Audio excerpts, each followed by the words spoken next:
evening, racing fans. Welcome to racing action from Grand River Raceway for this Monday evening. Our first dash will go to post in approximately 20 minutes. A little cooler day today. Just nice blue skies overhead, little white fluffies, but beautiful night, fast track. And let's get a look at the changes on this evening's card. Note in race one, we have a pick five carryover of 3,245.39.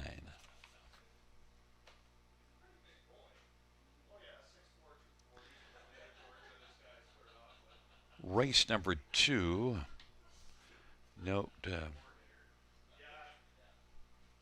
number one, Kanagami Bulldog has a missing chart line, raced on Saturday at Georgian Downs.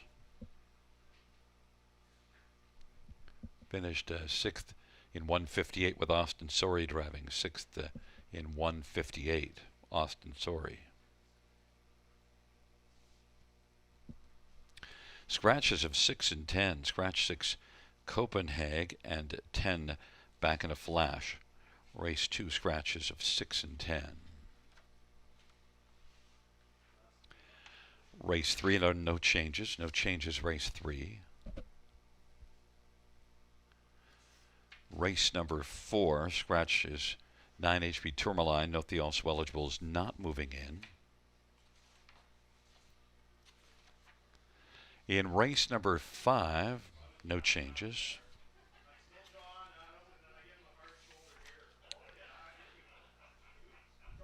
Race number 6, note it is the start of the late pick 5, even though there are 11 races this evening. That pick 5 is going to start in the 6th race.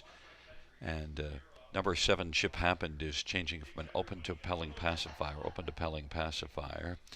And the also eligible not moving in. Race number 7, no changes. Note that is the start of the late pick 4 in race 7, even though we have 11 races, but the pick 4 is races 7, 8, 9, and 10. In race number 8, we have a scratch of number 3, All-Star Goldie. The also does not move in. Race 8, 3 and 10 out. 9th race, no changes. 10th race, there are no changes. And in race number 11, also no changes. Once again, reviewing races 1 and 2. No race number 1 starts the pick 5 with that carryover of 3,245.39. And also note, in the second race, numbers 6 and 10 are both out. And 1, Kanagami Bulldog, it should read raced on Saturday. And that was at Georgian Downs. And it was finished 6th in 158. It is currently 16 minutes to post time, and time for our London Bureau Chief, live from Western Fair Raceway to check in, Sugar Doyle. How was your horse racing weekend, Sugar? Well, the weekend was pretty good, Gary. I'm actually not in the studio. I am in London, but away from the studio, but more than happy to come along for the ride this evening. Grand River Raceway, of course. Myself, I was tuned in to the action Woodbine Mohawk Park Saturday evening. Many eyes, many hopes were on Bojangles to maybe rebound after suffering his first defeat, but it would not be. He'd finish a strong third behind odds on Mr. Mamba and Brandon Boulevard, the three of them right across the track for $1 million final. James McDonald, winning driver, wonderful to see. And yeah, it was a great night of racing. Actually, the whole card was fantastic, great racing from start to finish. Yeah, and just sad to see Bojangles not being able to keep it going. I mean, I love Bojangles, but look, it's a horse race, and that's the one that won also Mm-hmm. certainly was a well-meant winner. In fact, was a pretty low, I think, second choice in the morning line. So, Mm-hmm. Yeah, odds on Mr. Mamba. He drifted wide in his elimination heat. He was still able to go by Brandon Boulevard a little over a week ago. So the connections made a few changes, tinkered a bit. I saw they put a line pole on the outside there for a training mile on the Wednesday or Thursday, and he did drift a little bit wide. Not as bad as he did in the elimination, but he did drift a little wide. But what a kick on the end for odds-on Mr. Mamba. You know, he's not a big pacer like both Bojangles and Brandon Boulevard, but for a little horse, he's got a big motor. And James gave him a trip. King James, he couldn't have mapped it out any more perfect. That's what many were saying. They had him mic'd up with a GoPro on his helmet, and he's going in behind the gate, and he's talking about hopefully being able to work out a trip. Well, Brandon Boulevard from the 10 hole would be asked to travel first up forever, and James would follow that live cover until the top of the stretch. And when he flipped him off the cover, again, the little horse, he had a big kick. Well, we'll see if you've got a big kick this evening because we've got the pick five and we've got a carryover in it as well. We should mention just Love it. you noticed already. I had to be informed when I got here, but the format will stay as if it was a 10 race card this evening, even though there are 11. So that late pick five will start in the sixth and the late pick four in the seventh race. In fact, just the format is the same as if it was a 10 race card, except for we have 11 races. But that didn't slide by you. Didn't slide by me. I was sending in the way it looked on paper, and I was ready to make changes if needed. But we're set to go. Yeah, I didn't even And look at that on the top of the program. I just went to the format for 11 races. So it snuck by me, I'll sure, tell you. it can, things happen out of our control, right? But you Yeah. know what? We've got the pick five carryover to start things up. And how about Cole Creek Queso? He's taking the early action. I love the chances for him in the opener. He was needing that last start at Kawartha Downs in a preferred event. He had missed like a little over 6 weeks prior to that start. So I'm expecting good things for the five Cole Creek Queso in the opener. I'm going to have to make an adjustment. I see that the 6 Copenhagen is out of the second dash. So we're going to have to make a quick last minute play on that because we got the 6 and 10 out of the second race. And did you use the 6 somewhere? I haven't even looked at your picks yet. I did too, but I have no problem with that horse coming out. I'm going to single up the 3 and maybe go deep on the end of it. That's a great looking preferred in race number 5, kind of wide open. And our first look at a New Zealander making the Canadian debut, Dalton Shard, who we saw in a qualifier recently at Grand River Raceway, goes out for Francis Guillemette. So, yeah, I'll not be needing anything other than the 3 in race number 2.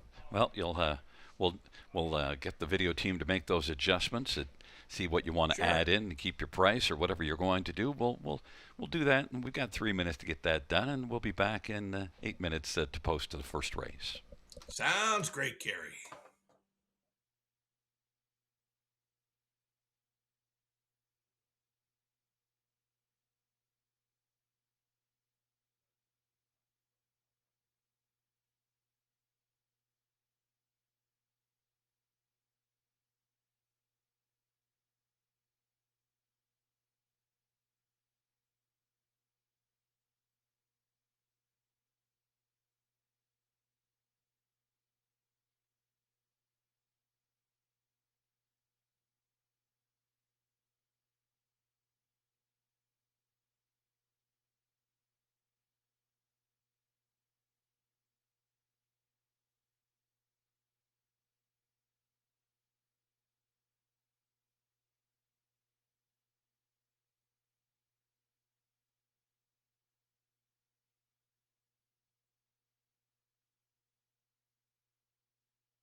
Alrighty, welcome back to the show, everyone. Grand River Raceway on a Monday evening, 8 minutes to go on race number 1.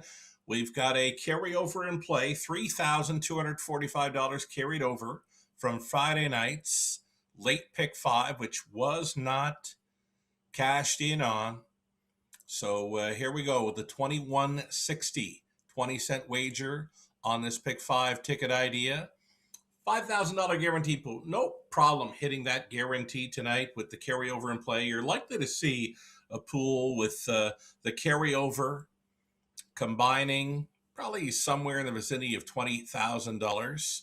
So a bit of a late audit to my early pick 5 ticket idea as the 6 scratched in race number 2. That's got me going to a single there. But in race 1, love the chances for 5. Cold Creek Queso to start things up, and I'll tell you why. He does have the small track experience. He's raced at 5/8 tracks with Georgian Downs and Kawartha Downs, as well as the Flamboro's Hap Miler for the Juravinsky when he was a 4-year-old. So Cold Creek Queso can get around a smaller track, and he for sure needed that last start, as mentioned. The fourth best finish over Kawartha in the preferred there on June 6th. He had not started since mid-April at Woodbine Mohawk Park prior to that. So definitely was needing that last start, and I'm expecting good things from 5, Cold Creek Queso, Anthony Hahn, on board here in this evening's opener. We'll also try number 9, Convoy 22, as a backup plan. We watched this horse win many here at the River last season. He shows 10 wins in 2025. Many of those are right here on the 5/8 at Grand River Raceway. Convoy 22, worth a long look there from the trailing spot in tonight's opener. So 5 and 9 for me to start it up. Again, we're going to single 3, Caitlin T, who was a very strong second in the career debut for trainer-driver Todd Moore. I'm looking for good things for number 3, Caitlin T, the daughter of Bulldog Hanover. And race 2 is going to be a single. Going outside in the third to the 6, 7, and 8.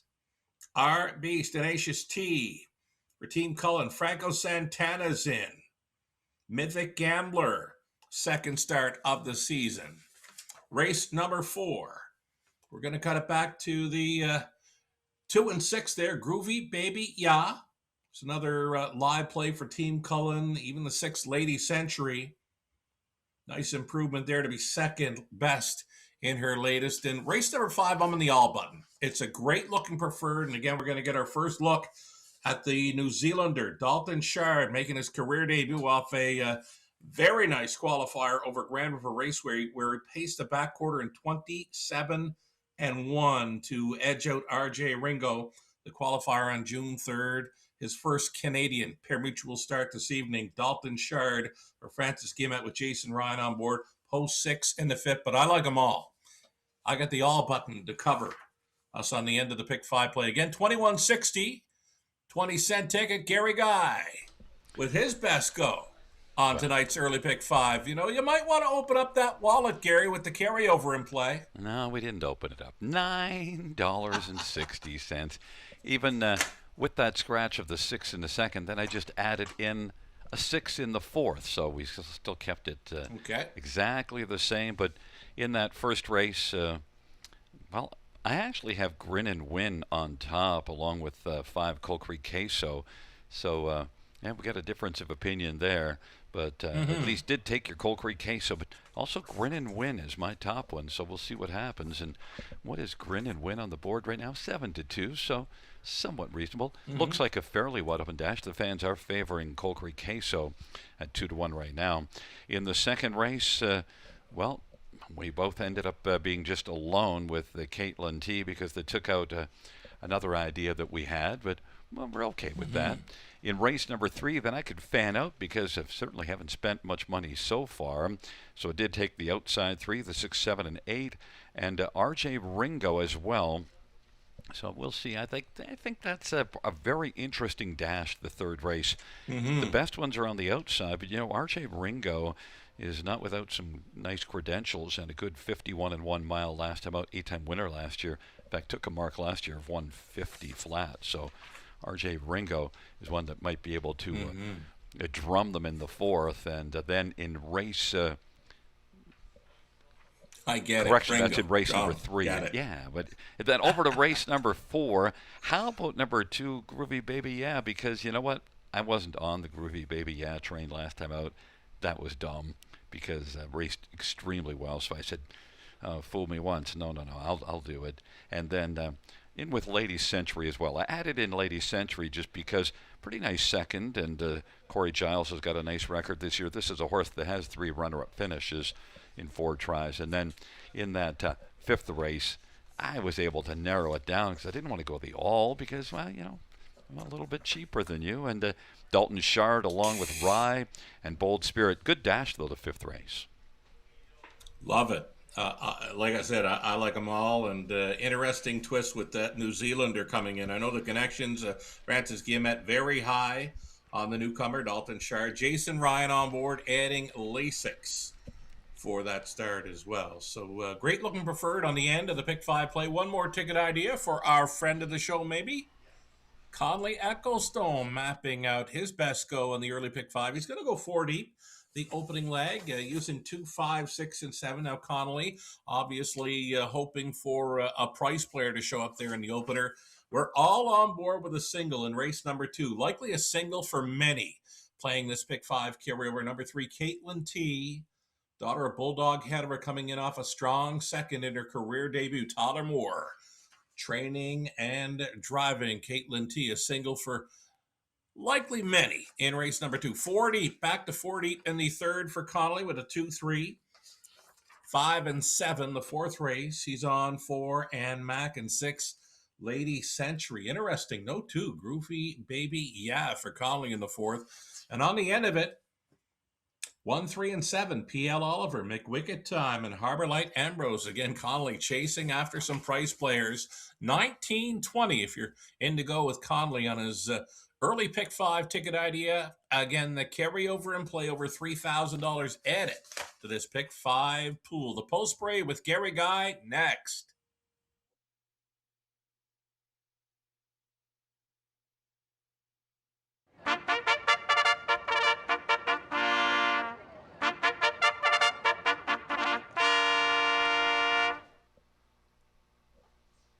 Field on post parade for race number 1. 1 is Century Endeavor.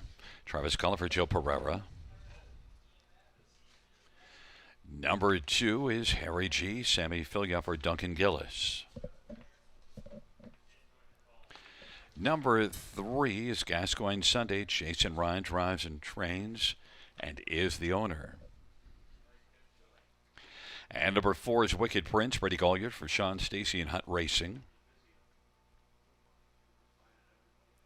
Number 5 is Coal Creek Queso, Anthony Hahn for Daniel Walker and Coal Creek Standardbred. Number 6 is Grin and Win, Tyler Moore for Heather Pickett and Marilyn and Stephen Gillard. Number 7, Joe DiMaggio, G. Harris for Tamara Karasek. Number 8 is Major Hill, Austin Surrey for Gerard Demers and Francois Barin.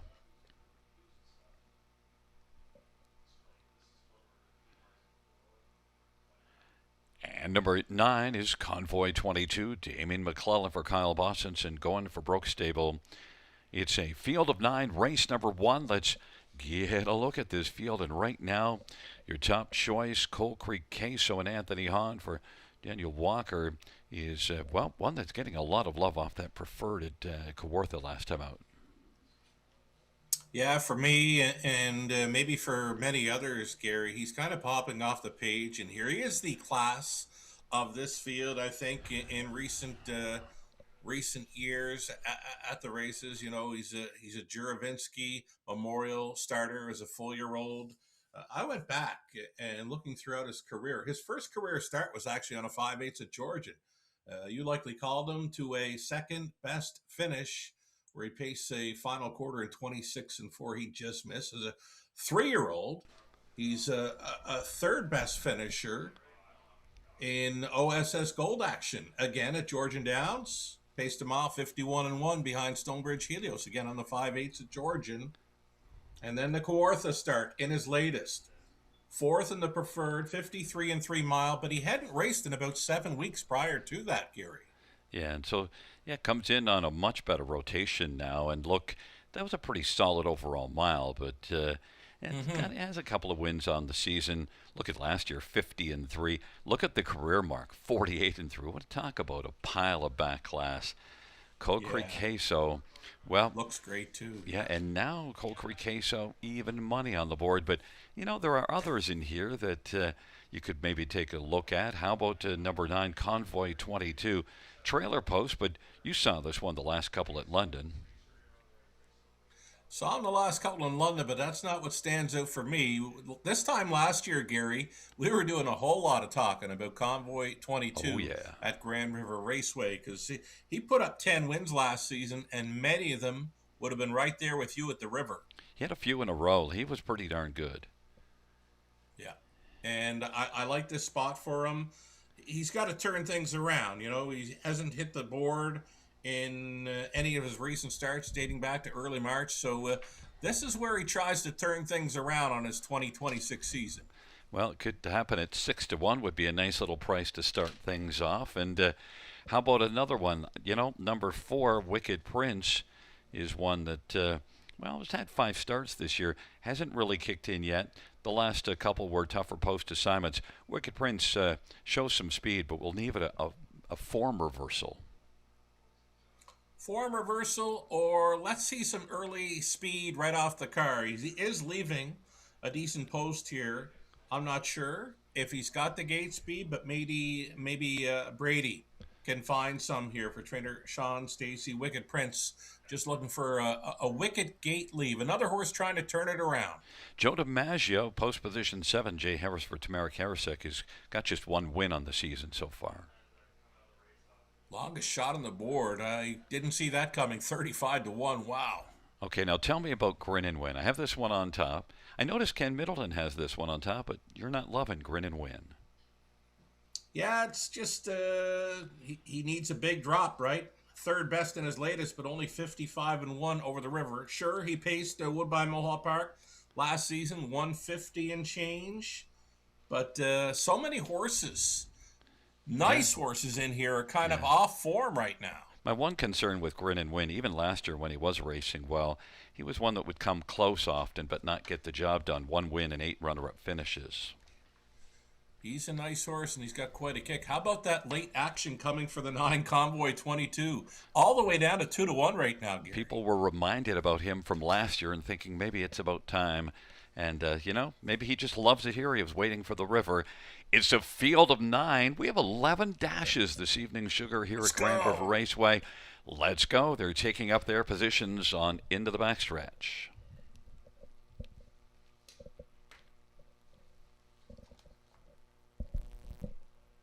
Field 4, race number 1. Is at the start of the rough, and Grin and Win is going to pop out with Wicked Prince and also Cold Creek Queso down to the inside. That is Century Endeavor. Then it is back to Harry G, Convoy 22, Gascoigne Sunday, then Joe DiMaggio and Major Hill. But at Cold Creek Queso is able to come on and grab the lead, and now Grin and Win is caught on the outside, and Wicked Prince is racing position 3rd. Century Endeavor is positioned 4th. Opening quarter 27-1. Grin and Win at 5-1 is caught on the outside and is going to force the issue against the heavily favored Cold Creek Queso. Grin and Win and Tyler Moore giving this one some urging to try to clear, and now is able to take over. Cold Creek Queso is 2nd. Wicked Prince is 3rd. Then Century Endeavor and Harry G and Convoy 22 and Gascoigne Sunday. Then Major Hill and Joe DiMaggio up at 27-1 opening quarter. Now retaking the lead is Cold Creek Queso as Grin and Win's going to be riding the pocket. And on the outside, Wicked Prince now is challenging first over and is taken 2nd as Grin and Win is on the inside 3rd. Then Century Endeavor. And then Convoy 22 is part of the outer convoy. And then Harry G is on the inside. Then Gascoigne Sunday, Major Hill and Joe DiMaggio. Coal Creek Queso's got the lead. Up that half of 56 and 3. Coal Creek Queso. Grin and Win is second and has reclaimed that second from Wicked Prince, who's faltering down. Convoy 22 is out 3 wide, and on the inside, Century Endeavor. Wicked Prince is back to fifth, and then Gascoigne, Sunday, and Harry G. Coal Creek Queso. Grin and Win is second, about 2.25 back. Convoy 22, Century Endeavor. And the field turns for home. Coal Creek Queso and Grin and Win. Coal Creek Queso strong on down the stretch. Drive Century Endeavor's trying to take Grin and Win. For second, it is Coal Creek Queso to win. Then second appeared to be Century Endeavor over Grin and Win. And Convoy 22, 153 and 1. Coal Creek Queso was well bet down to on the board 2-5 and well lived up to that 2-5 billing. Did too. I mean, it was a great spot for him, and you mentioned he was kind of getting back on a regular rotation after missing almost 7 weeks prior to his latest. Well, here he is, back off a fourth best finish at the preferred. He was kind of racy here this evening, Gary. Left sharply, 27-1 at the quarter. He did let Grin and Win go, but it would not be for long. He got very racy in the pocket, and Anthony Hahn had to move him prior to the half. And you know what? Middle half, 57-4. The back class of this horse just came on through tonight. My top three in this one were 6, 5, and 1. I also did include Century Endeavor, who was able to nip Grin and Win. Thing with Grin and Win, actually raced very well considering how hard he had to work. Yeah, I mean, parking wide through that opening quarter mile, he got covered up a bit. For the rest of it, they weren't going to catch Coal Creek Queso, but Grin and Win right there in a place photo with the 1 Century Endeavor. And you even had that 9 in play. Convoy 22, I think, rounds out the superfecta. Yeah, my top four were 6, 5, 1, 9. And look, I played the 6 on top just because I figured the Coal Creek Queso was be kind of unplayable on top at 2-5. So I was just trying to chase it up. So, just I probably would have played the 6 for second. But the Century Endeavor and Travis Cullen manages to split my two top ones. Hey, that's what you talk about lots, right? Find that value in between. Yeah, oftentimes it's because the second best horse gets roughed up trying to chase the one that's the best, and then somebody gets in between them. That's exactly what happened right there. Look at this horse coming back. Still kind of full of himself, right? Nice animal. He's got some nice size to him. He looks pretty sturdy. Back in front of it, Coal Creek Queso, 7-year-old, better than Shetter Bay Gelding. On the Coal Creek Standardbreds, trained by Daniel Walker. Anthony Hahn is the winning driver. It's the third win this season. 22nd lifetime Coal Creek Queso. Victorious at 153 and 1.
First race, pound 5, Coal Creek Queso, 290, 230, 210. 1 Century Endeavor, $4.90, $2.90. 6 Grin and Win, $3.10. $2 Exactor, $8.50. Dollar Try, $10.35. Dollar Super, $41.55. 20-cent Super, $8.31.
First race order finish from the top, 295-813-764. That's 295-813-764 in the bottom.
Beautiful country out there around the property of Grand River Raceway, and wonderful job there with the TV team putting together some fabulous views there around the river. We've got a pick four play starting up here in race number two. It's a pacing of fillies and mares, pretty much a field of maiden fillies and mares indigo here. One first time starter, number 8, Hillary's Hitless, out for the career debut for co-owner trainer John Pentland, Austin Sorey on board the outside looking in.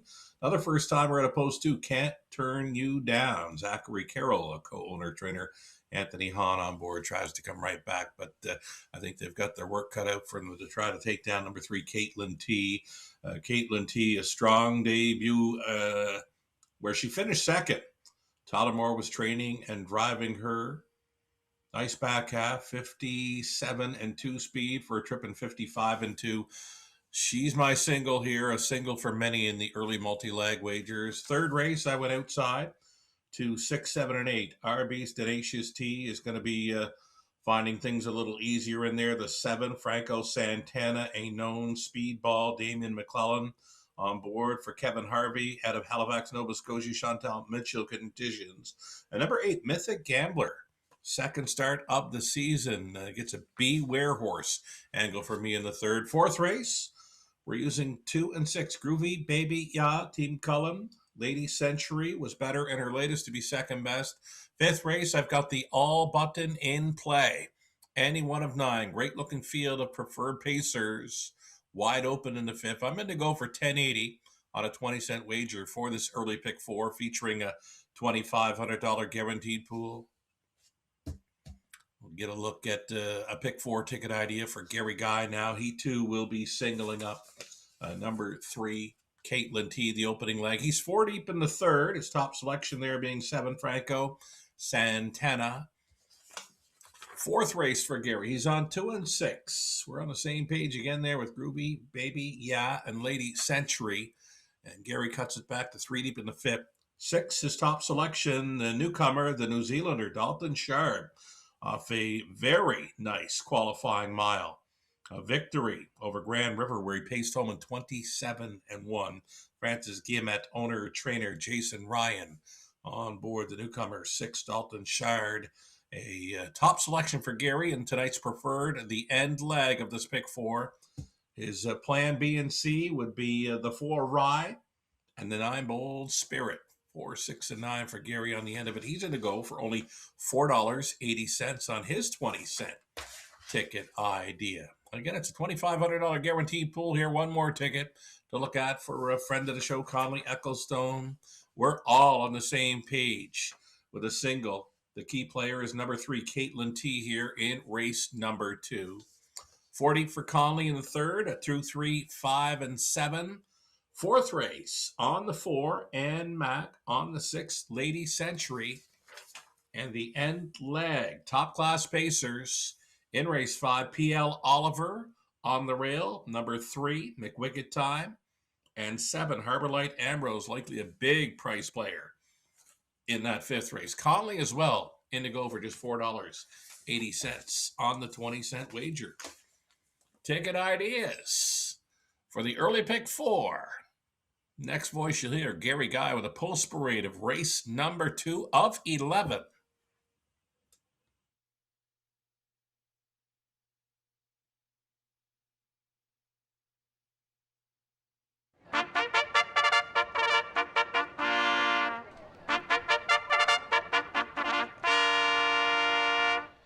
Field for the second race on parade 1, Kanagami Bulldog. Brent Medina for Francis Gabet and Jean-Francois Reid and Stephane Brousseau. And number 2 is Can't Turn You Down, Anthony Hunt for Zachary Carroll. Number 3 is Caitlin T. Tyler Moore for GLB Stable and Wade Taylor. Number 4, Bulldog Journey, Scott Quiller, Shane Barrington, and Frank Tomkala. Number 5 is Honey Wash, J.B. Renault for Julie Walker and Nancy Holmes and Karen Murphy. 6 is out. Number 7, Detective Benson, Andre Goy for Courtney Robson. And number 8 is Hillary's hit list, Austin Surrey for John Pentland and Sherry Sumner, Princeton Farms. And number 9, Show Must Go On, Jason Ryan for Chantal Mitchell and Mitchell DiCenzo. It is a field of 8 for race number 2. Let's get a look at this field. And, well, Sugar, they took away our 6 Copenhagen, but they didn't take away our Caitlin T. The 6 is scratched, but that's okay because we love ourselves some Caitlin T. I think that T might be a W. Could be, right? Daughter of Bulldog Hanover here. Ontario Sires, Bulldog Hanover, and Cattle Wash. Well represented here in the maiden fillies and mares on the pace event. A couple of first-time starters here, the 2 and 8, but I think they've all got their hands full with number 3, Caitlin T. Very strong second. She traveled first up for a ways in the career debut. Nice back half, 57 and change. And her mile, 55 and 2. And if she can show that kind of speed in here, I think she'll be long gone in this field. Yeah, and a pretty good opener and probably going to be more fit for this start. That was June the 8th, so comes back just 7 days later. And Tyler Moore. Tyler's put up some nice numbers on the training side this year and the driving side. And by the way, a little fact, Caitlin, with Tyler Moore, Tyler's also, of all of the drivers that have ever announced a horse race, he's the one that would step right in and be able to announce and without missing a beat. He announced a race here. He announced a race here, and I mean, I'm telling you, he sounded like he'd been doing it all his life. Wow, isn't that something? That's I'm going to put that in the memory bank, and maybe when we get back going at the Raceway in London in October, maybe Tyler can pay a visit to the Eye in the London Sky, because that's an interesting deal. If you can drive horses, train them, and call races too, that's pretty neat. There's a guy out west. I got a little story. It's not going to take long. Phil Giesbrecht, who we're going to see I know him. at the National Driving Championship in Clinton, late July. Phil Giesbrecht is going to be coming in with Kelly Horpo. Phil was driving one day at Northlands Park. He won 2 races, rushed up to the booth, called 1 race, went back down, and won the finale. So how's that for a Grand Slam? Yeah, he can handle it all. Look, now that they've taken away the 6, you got 3, 5, 4. Do you have a 4th horse, or we just... You know what? Let's use your 9, because I know you got the 9 in play there as well. Okay. So the 5 horse, Honey Wash. Tell me about Honey Wash. Honey Wash was one that was pretty good last time out here, June the 8th. We'll call that an improving third for Bert Renault. I mean, passed a few horses. Nice back quarter, 28 and 4. Did show the 56 and 3 speed. So going in the right direction. I just don't think she's near Caitlin T at this point. Bulldog Journey is one that's looking for a softer spot because so far in 5 starts has been able to show a bit of speed, but it just didn't work out very well. Let's get the races. The last couple races went in 52 and change at Mohawk, and she wasn't ready to go at that speed. Right. We saw a few horses come in last week from the big track at Woodbine Mohawk Park, and this is what we're seeing with Bulldog Journey. She's been at the big track just looking for some softer company, it appears. Great looking Bulldog Hanover. I'm not sure we've seen too many that are actually black. Now, this is a black filly out of an artistic fella mare. So Bulldog Hanover, again, well represented here, and this is a fabulous looking filly. Just looking to maybe turn things around a bit. Softer company again. And then that number 9, Show Must Go On. The thing that caught my attention was the final quarter in the qualifier, June the 8th at Mohawk.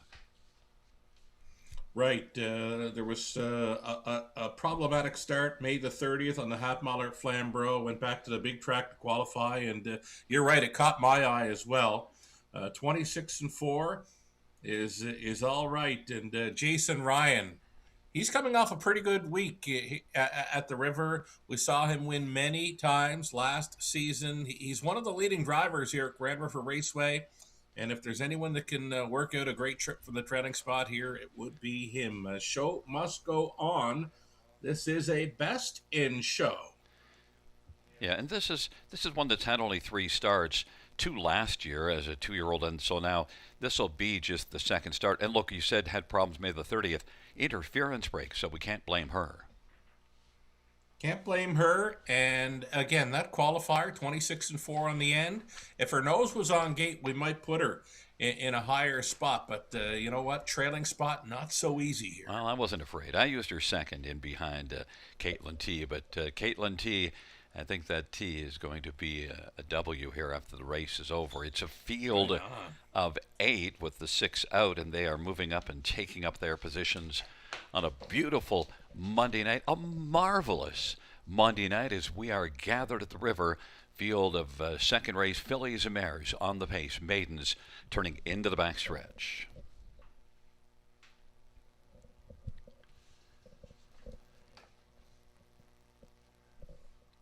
And the field for the second race is at the start of the rough, and Honey Wash is going to blast out with Caitlin T. Detective Benson, Bulldog Journey, and then Can't Turn You Down. Kanagami Bulldog, Show Must Go On is second from last, and then Hillary's Hit List is trailing. They race to the opening quarter.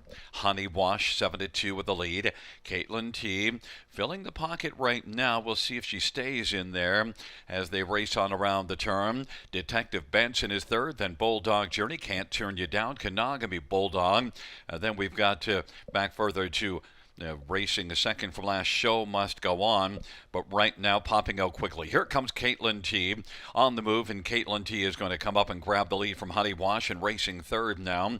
Detective Benson. Kanagami Bulldog now is barking on the outside and has come on to take over fourth. And then it is Bulldog Journey on the inside. Show Must Go On has stepped out and is rolling up on the back of Kanagami Bulldog. Then it is back further to Can't Turn You Down as they race on down the backstretch. And then trailing the field is Hillary's Hit List, and they roll past a half of 59 and 1 off a 29 quarter. Caitlin T 2-5 on the boards got the lead. Then Honey Wash and Detective Benson on the next two. Now Show Must Go On is showing flashes of speed now. Out 3 wide and has come on to take over fourth and is closing, but Caitlin T is getting away. Leads by 3. Then racing position second is Honey Wash. Show Must Go On. Dueling to take third from Detective Benson, and then Kanagami Bulldog and Hillary's Hit List. Caitlin T, Honey Wash, Kanagami Bulldog, and Show Must Go On. And down to the inside, Detective Benson. And now they come down the stretch drive. Honey Wash looking to pull the upset against Caitlin T. Caitlin T and Honey Wash as they come on down the stretch drive. Caitlin T just drives on and is going to win. Honey Wash second. Then Kanagami Bulldog. And finishing a fourth was a Bulldog Journey 156-3. Caitlin T. I got a little bit tested, but you know what? I think Tyler Moore just looked over his right shoulder and said, okay, I'll let this one go out a little bit more. Gave her a chance. Gave that pocket sitter a chance. She came to the outside, but this one found another gear. Caitlin T, real nice daughter of Bulldog Hanover, and a good learning curve for her. She was from off the pace last time out, passed the horse, battled first up a long ways. So tonight she removes herself from the pocket at the quarter mile and then seals the deal, goes the rest of the way in front to take a maiden mark, 156-3. We'll call her as good as advertised, Gary. And look, the one that you liked second best, Honey Wash, was second best. And I gave it a little test, but was really not the big threat to go by. But it was a good last start here. That third beaten 4 now has a second. So I think we'll be hearing from Honey Wash. I love seeing the young horses with the inexperience pick up some learning. And that's exactly what the 5 Honey Wash did in there. After never showing gate speed before, she blasted off and took control quite easily early. Now she let the heavy favorite go at the quarter mile, but great learning curve for that daughter of Cattle Wash. We'll look forward to seeing her next time. By the way, I think we'll be hearing from Show Must Go On. Flashed a little bit in there, eventually tired, but looked pretty racy for a piece, and that was just a second start of the year. Chantel Mitchell trains this one. I think we're going to hear from that horse, that filly, eventually. I agree. The 9 Show Must Go On. I had my eye on her as they raced on to the backstretch final time, and that was a big move up in the wide side and just couldn't sustain the late rally being wide through that final turn. But she's another one we're going to be looking for. Yeah, there's a burst of speed there, and this is just the second Yeah. start of the year. So, as the season develops, I imagine Chantel's got herself a good best in show filly there that we're going to hear something from. But you know what? The one we're going to hear lots from is Caitlin T during this season, I believe. Oh, for sure. She's put together nicely, and she was able to relax on the lead. Like Tyler started her up at the quarter to go on, and was able to settle into the front end pretty good. 28-3 through the third quarter, and then still 28-4 on the end when challenged late. So, like this filly, 2-5 favorite, back to back, heavy fave starting up the river. And it is back in front of us. Number 3, Caitlin T, a 3-year-old Bulldog Hanover Bay filly, owned by Wade Taylor. Tyler Moore is the trainer and the winning driver. First win for Caitlin T, just a second career start. Mile of 156-3.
Second race, number 3, Caitlin T, 280, 210, 210. 5, Honey Wash, 310, 230.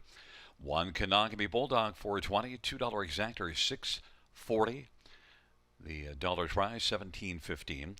Dollar super is 56.50, and the $2 double is 4.30.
Second race order finish from the top 35142 scratch, 867 scratch. That's a 35142 scratch, 867 scratch.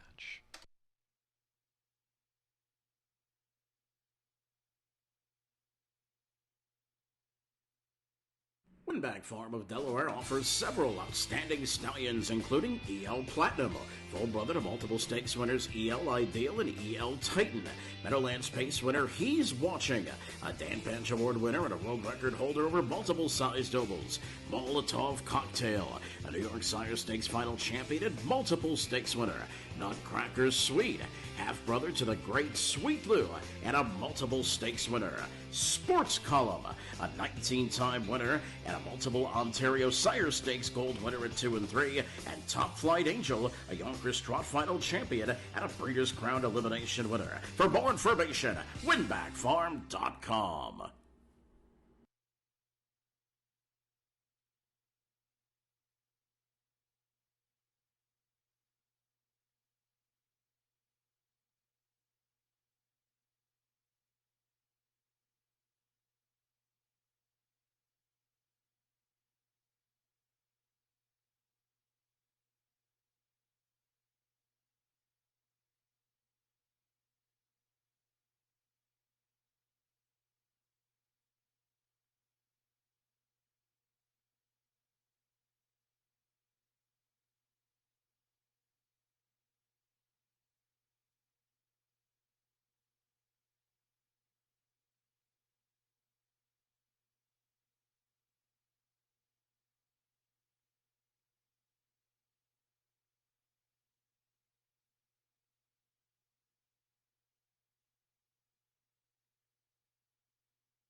Field 4, race number 3 is on post parade. 1 is Southwind Sambuca, Brittany Golliers for Vic Putty, and Gord McDonald and Christopher Boland. Number 2 is RJ Ringo, Scotty Quiller for Ruth Moore, and James Hasty. Number 3 is Magical Arthur, Jason Ryan for Anthony Beaton and David Lumsden. Number 4 is Can't Stop Lou, Austin Sorry for Lindsey Kerr and Sally Charlton. Number 5, Toronto, Eddie Hensley for Ashley Hensley. Number 6 is Arby's Tenacious, Travis Cullen for Jody Cullen and Ron Cullen and Deborah Jill McLeod. Number 7, Franco Santana, Damian McClellan for Chantal Mitchell and Kevin Harvey. 8 is Mythic Gambler, Sammy Fillier for Catherine Girard and Cozen Farms. And number 9, dragging you along, Brett McDonough for Ashley Lenvoy and James Smith. It's a field of 9 for race number 3. Let's get a look at this field for the third dash.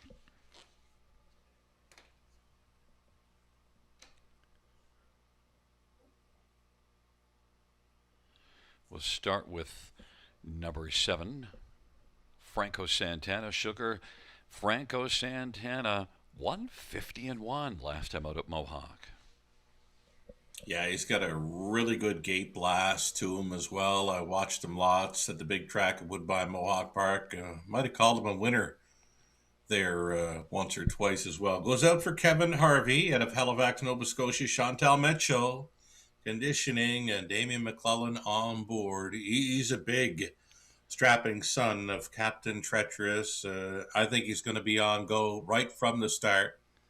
Pretty good price right now, 4-1. Yourself, myself, the players, we're all seeing 2, 6, 7, and 8 just in different orders. Yeah, and look, 25-4, 2 starts go at the opening quarter. So one that's been lightly raced, had 9 starts last year, won 4 times, mark of 49-4. So clearly there's been some issues, but Franco Santana is one that's a 6-year-old that's made just 74,000, and yet when you look at all that speed, so they've probably had some problems keeping Franco Santana together, but I think he fits very nicely in here, 9-2. How about to number 8, Mythic Gambler? Mythic Gambler is one that raced here in the preferred class last time out. Now, only kicked in late, but look, it's pretty good back half. Pretty good back half. The thing that surprised me most about Mythic Gambler in his latest was that the horse players had him bet down as a favorite. And that would be the first start of the season after missing many months. I mean, he was a preferred class pacer at Rideau Carleton, but to come in after missing several months against the preferred class at Grand River and be bet down as the favorite, that was the big surprise for me. And I like his chances here. I just don't see him being a 2-1 co-favorite from the outside post 8. Not an easy task here. It's the backup class, but not easy. And he'll likely be sharper this evening because now this will be the second start back and come back just 7 days later.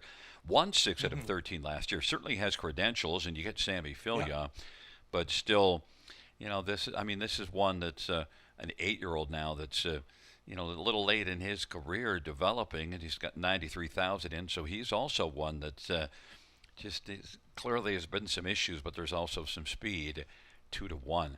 Number 6, RB's Tenacious is one that I used second. This is one that's got 8 wins and 19 tries this year and races for Jody Cullen. You have to look past maybe that scratch vet sick last time out, but then you see 150-4 May the 30th.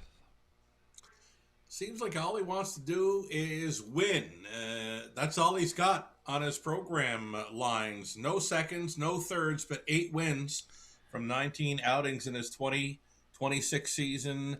I've watched him lots at the big track. I don't know if I've ever been involved with a broadcast with him in the go, but he looks all right here for Team Cullen. By the way, that finishing third May the 30th was right beside Franco Santana. They were right there together, third and fourth. So our RB's Tenacious certainly measures in that way. Travis Cullen, Jody Cullen. I got to wonder if that's just some kind of a one-off thing, because look at last year had a second and 3/3 and 5 wins. Maybe sometimes we read too much into certain numbers, but I got all day long for Jody Cullen's barn. Number 2, R.J. Ringo gets the better post in the first 3, and R.J. Ringo is not without some pretty nice credentials as well.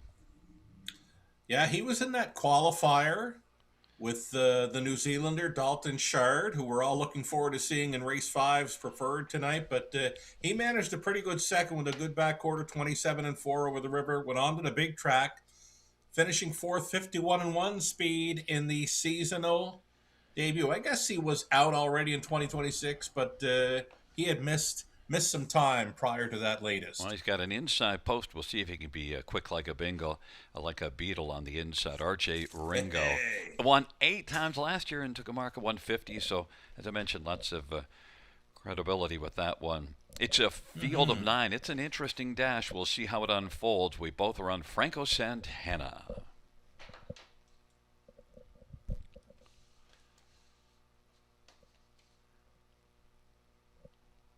It's a field of 9. Third dash.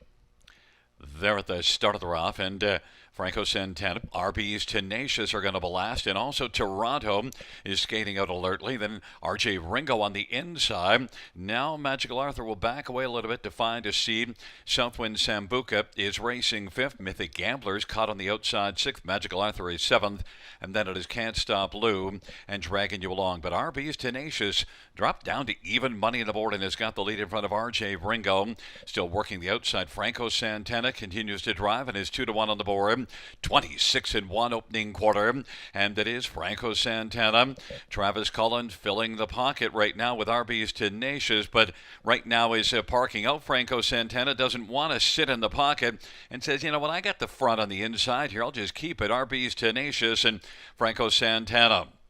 On the inside, R.J. Ringo, and then it is Toronto as they work their way on into the backstretch. And now Franco Santana had to pull out in the 3-wide lane, is dropping back, and there goes Mythic Gambler coming on. Mythic Gambler and Can't Stop Lewis also coming.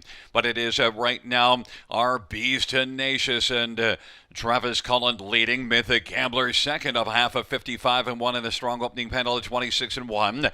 And R.J. Ringo's in the hunt third. Can't Stop Lewis fourth, and Toronto is racing fifth, and Southwind Sambuca and dragging you along, and Magical Arthur. And the field turns for home, and it is Mythic Gambler. RB's Tenacious. R.J. Ringo quickly pops out now.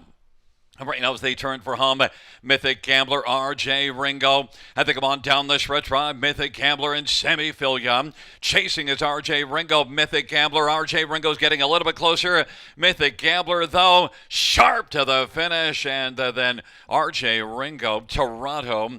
And fourth is between Can't Stop Lou and Southwind Sambuca. 152-3. Race number 3. Well, things went awry for Franco Santana early, and RB's Tenacious was very good. Correction, Mythic Gambler was very good coming from off the pace after that 26-1.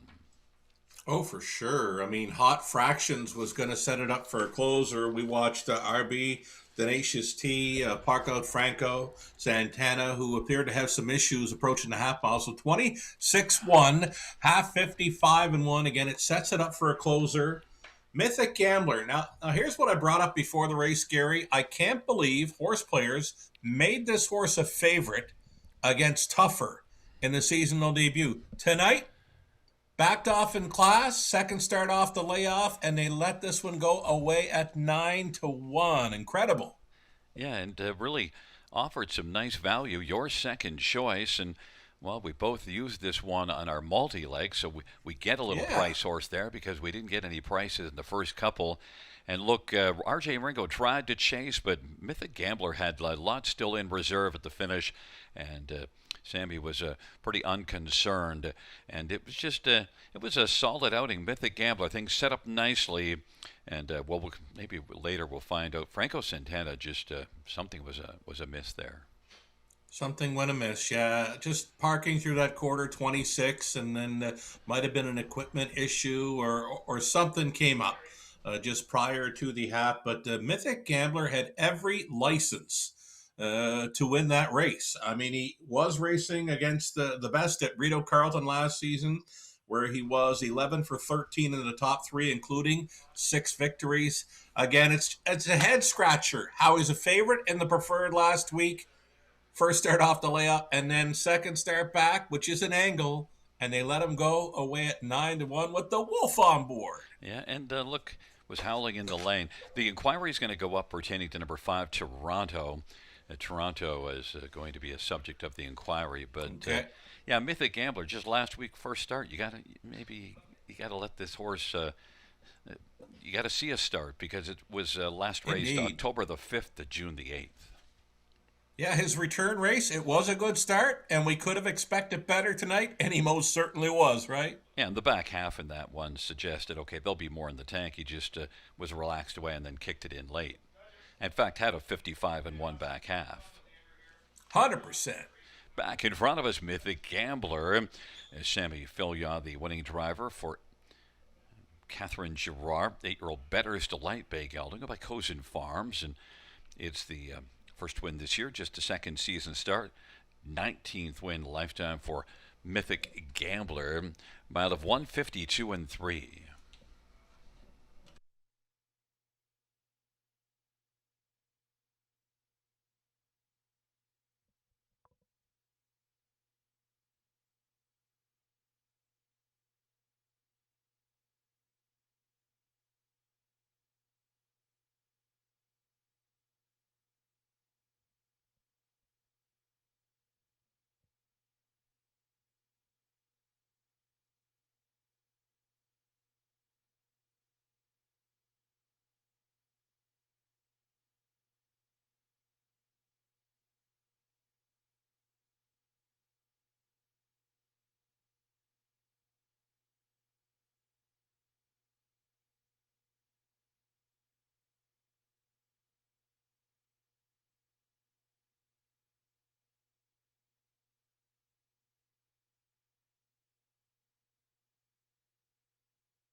Fans, the inquiry some go down the judge's ruling that 5 Toronto did not commit any violations. On the board, A2, 5-4.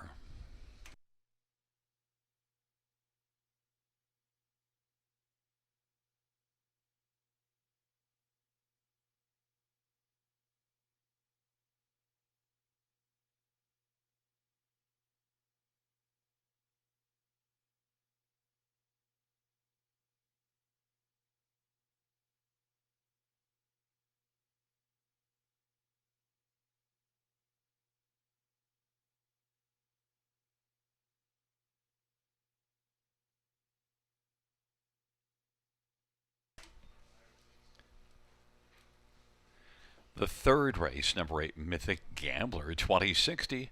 910, 782 RJ Ringo, 630, 520, 5 Toronto, 470. $2 exacta, 129.90. Dollar try, 329.15. And the 20-cent super, 292.04.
The third race order finish from the top, 527-438-916. That's 527-438-916 on the bottom.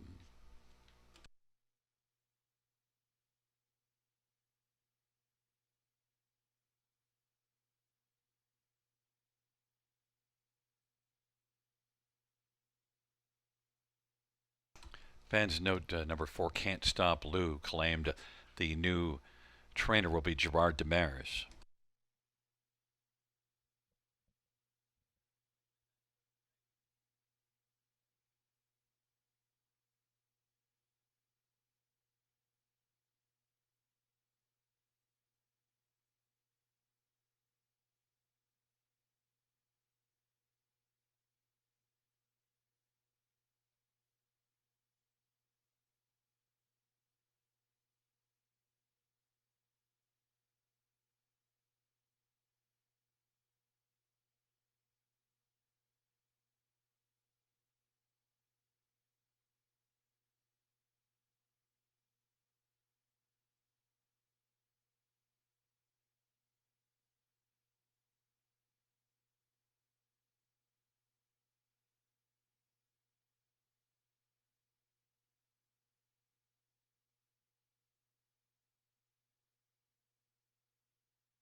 Field on post parade for race number 4, 1 Shayport Diamond. It's Mike Horner for Mark Horner.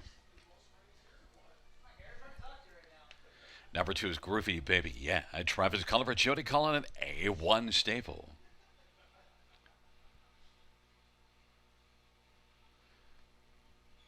Number 3 is Shadow's Secret. Scotty Holder for Lyle MacArthur and Frank Grandinetti.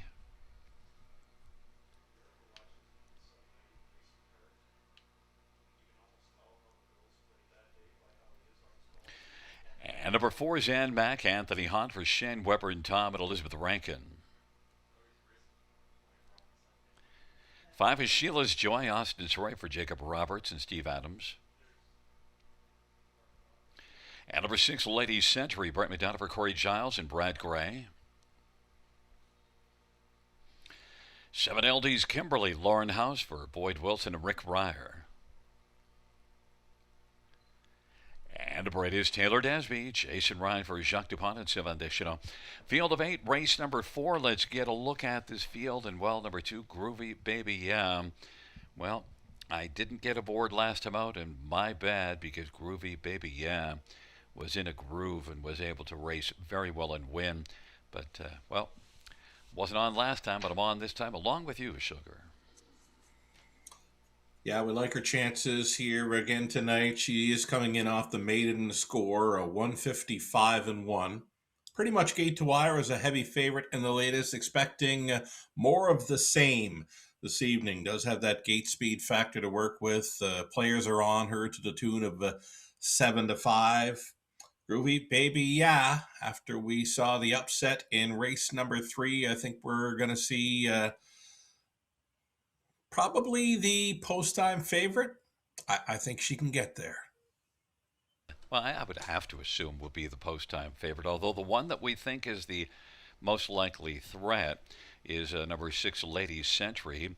That's a good last race effort for Ladies Century, and that one was after, well, you saw this one racing in that London Classic Series. The final didn't go well, but the first 2 legs were good.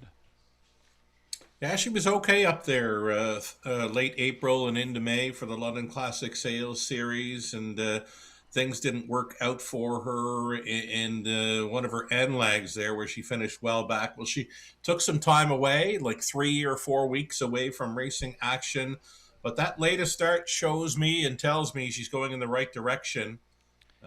Lady Century, Corey Giles condition, Brett McDonald staying on to drive after a big deuce in her latest. So, again, a pretty good improvement, but she's not quite showing the speed or the final quarters of the 2, Groovy Baby Yeah, just yet. And Lady Century is supposed to be a good one, $110,000 London sale. Right on, a cattle wash girl from a Cam Luck mare, Lady Jake, coming out of Century Spring Farms, and she's a looker, big, tall, like cattle wash, makes them tall, and so she's showing that. Lady Century, I've mentioned, I don't know, is the rail an advantage? I think this is a better post for her, actually. Had the rail last time out, was able to get away in third, but I think she can blast off here and maybe be on top early, and maybe it's a retake for the 2. I think the lineup is 2-6, 6-2. Where's this rail that you're talking about? Did they install a rail? Old school. Oh, the invisible hub rail pylons, right? But yeah. I announced when inside it was advantage. I don't think there's an inside advantage anymore at many of the B tracks in Ontario, even in London.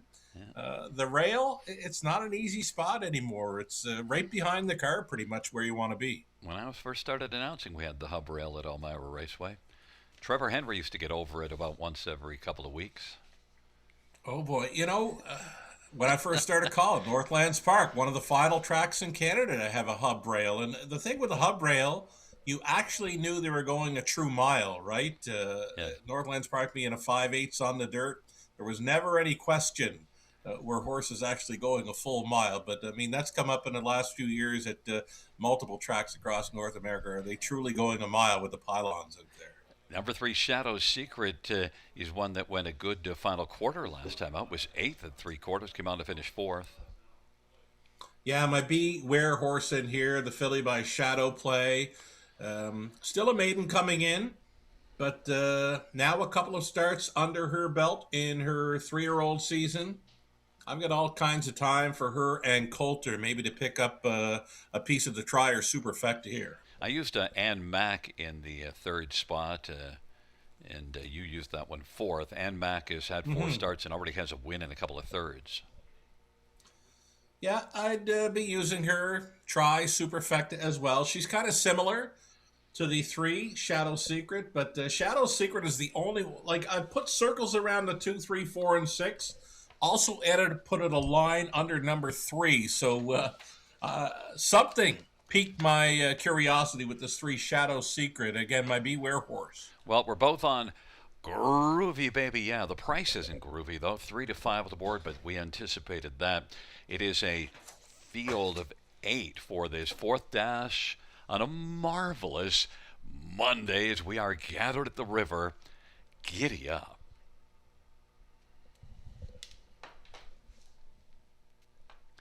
Field 4, race number 4. Into the backstretch, approaching the start. And the field for the fourth race at the start of the rough, and Taylor Desby is driving early along with Lady Century, and then Sheila's Joy, J-Port Diamond, Groovy Baby. Yeah, a lot of action early. Lady Century, though, is looking to press on down the center of the track and clear to the front. Groovy Baby, yeah, J-Port Diamond is third as they race on around the turn, and then Ann Mack is racing fourth, and Sheila's Joy is fifth, and Shadow Secret is back there in sixth, and then we've got Taylor Desby and LD's Kimberly. They race off the turn. The field comes on towards us. Lady Century 10 to 1 on the board, had the lead, and a Groovy Baby Yeah is going to come back around. Groovy Baby Yeah is 1 to 5 and takes the lead back. Lady Century is second, J-Port Diamond third, then Ann Mack is positioned fourth as they race around the turn, and Sheila's Joy fifth on the inside in front of Shadow Secret, who's angled towards the outside, and also stepping out from fourth goes Ann Mack, and they race past the half in 56 and 3.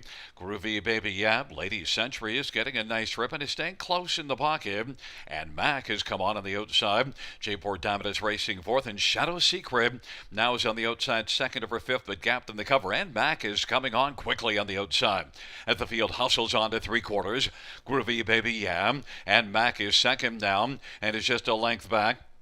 Ladies Century third. LD's Kimberly from the backfield is out 3 wide, and LD's Kimberly is really picking them up and putting them down and surging into contention. 3/4, 126, Groovy Baby Yeah. And back here comes LD's Kimberly looking for the upset, and then Ladies Century and Sheila's Joy. J-Port Diamond on down the stretch drive they come, and out wide is LD's Kimberly with Ann Mack. LD's Kimberly is going to roll by on the outside. LD's Kimberly is going to win. Then place photo between Sheila's Joy and Ann Mack, and on the outside J-Port Diamond 156 and 1. LD's Kimberly at 14 to 1. We take down a 1 to 5 horse who dropped out of it late, and LD's Kimberly, you saw that move going to 3/4 sugar. Yeah, I couldn't find her on the program page before that race, but certainly picked her up going into that final turn. 14 to 1. Hey, I thought she would have been something like 40 or 50 to 1 in there. Again, I just didn't see her. The program lines, she's got 20 starts coming in winless, and not a whole lot of on the board finishing in recent starts, but certainly brought her A game tonight. That's a maiden score, upset fashion, 156 and 1. Yeah, the only thing, 15 3/4 back at the quarter last time out, and wound up being beaten 4, but still 7th.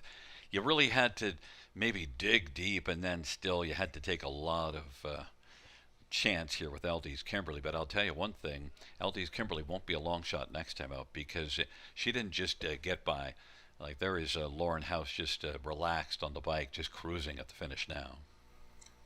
Yeah, some of them horses, they'll make a big move through the backstretch and going into that final turn. And the question for a lot of them, can they sustain that late rally?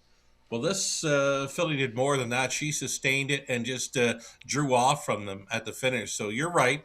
She's going to get a lot more looks next time out. Again, I just couldn't find her in there. Yep, the parallel whip didn't need it. It was just hanging off his hands as coasting at the finish. Now, you know what? How can you 0 for 20 in the win column? 2 seconds during those 20. But you know what? People will be looking at this one next time out, because a lot of pick 5 tickets hit the floor. Oh, for sure. I mean, many were singling up the two, and if they were putting another one in there, maybe it was the four or six. Not many sevens on the early multi-leg wagers here at the river. Back in front of us is LD's Kimberly, a 3-year-old Sweet Lube, a filly by Rick Ryer. Boyd Wilson is the trainer. Lauren House, the winning driver. LD's Kimberly, mile of 150, 6-1.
Fourth race payout, 7 LD's Kimberly, 31.70, 20.70, and 11.60 for Ann Mac, 10.70 and 7.10, and 5 Sheila's Joy pays $12.90, $2 exactor, 244.30, dollar try, 1,233.75, and the 20-cent superfective, 596.94.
Fourth race, order of finish from the top, 458-237-16 double scratch. That's 458-237-16 double scratch.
Field 4, race number 5 on parade. 1 is Peel Oliver, Lindsay. Bertie Golyer's drives for Lindsay Kerr. And number 2, Ideal Perception, Sammy Filia for Anthony Beaton. Number 3 is McWicked Time, Travis Cullen for Jody Cullen and Jacqueline Donnell. Number 4 is Rye Gagnon for Gerard Demers and Yannick Marquis. Number 5 is Crazy World, Garrett Rooney for Kathy Chikeen. Number 6, Dalton Shard, Jason Ryan for Francis Gamet.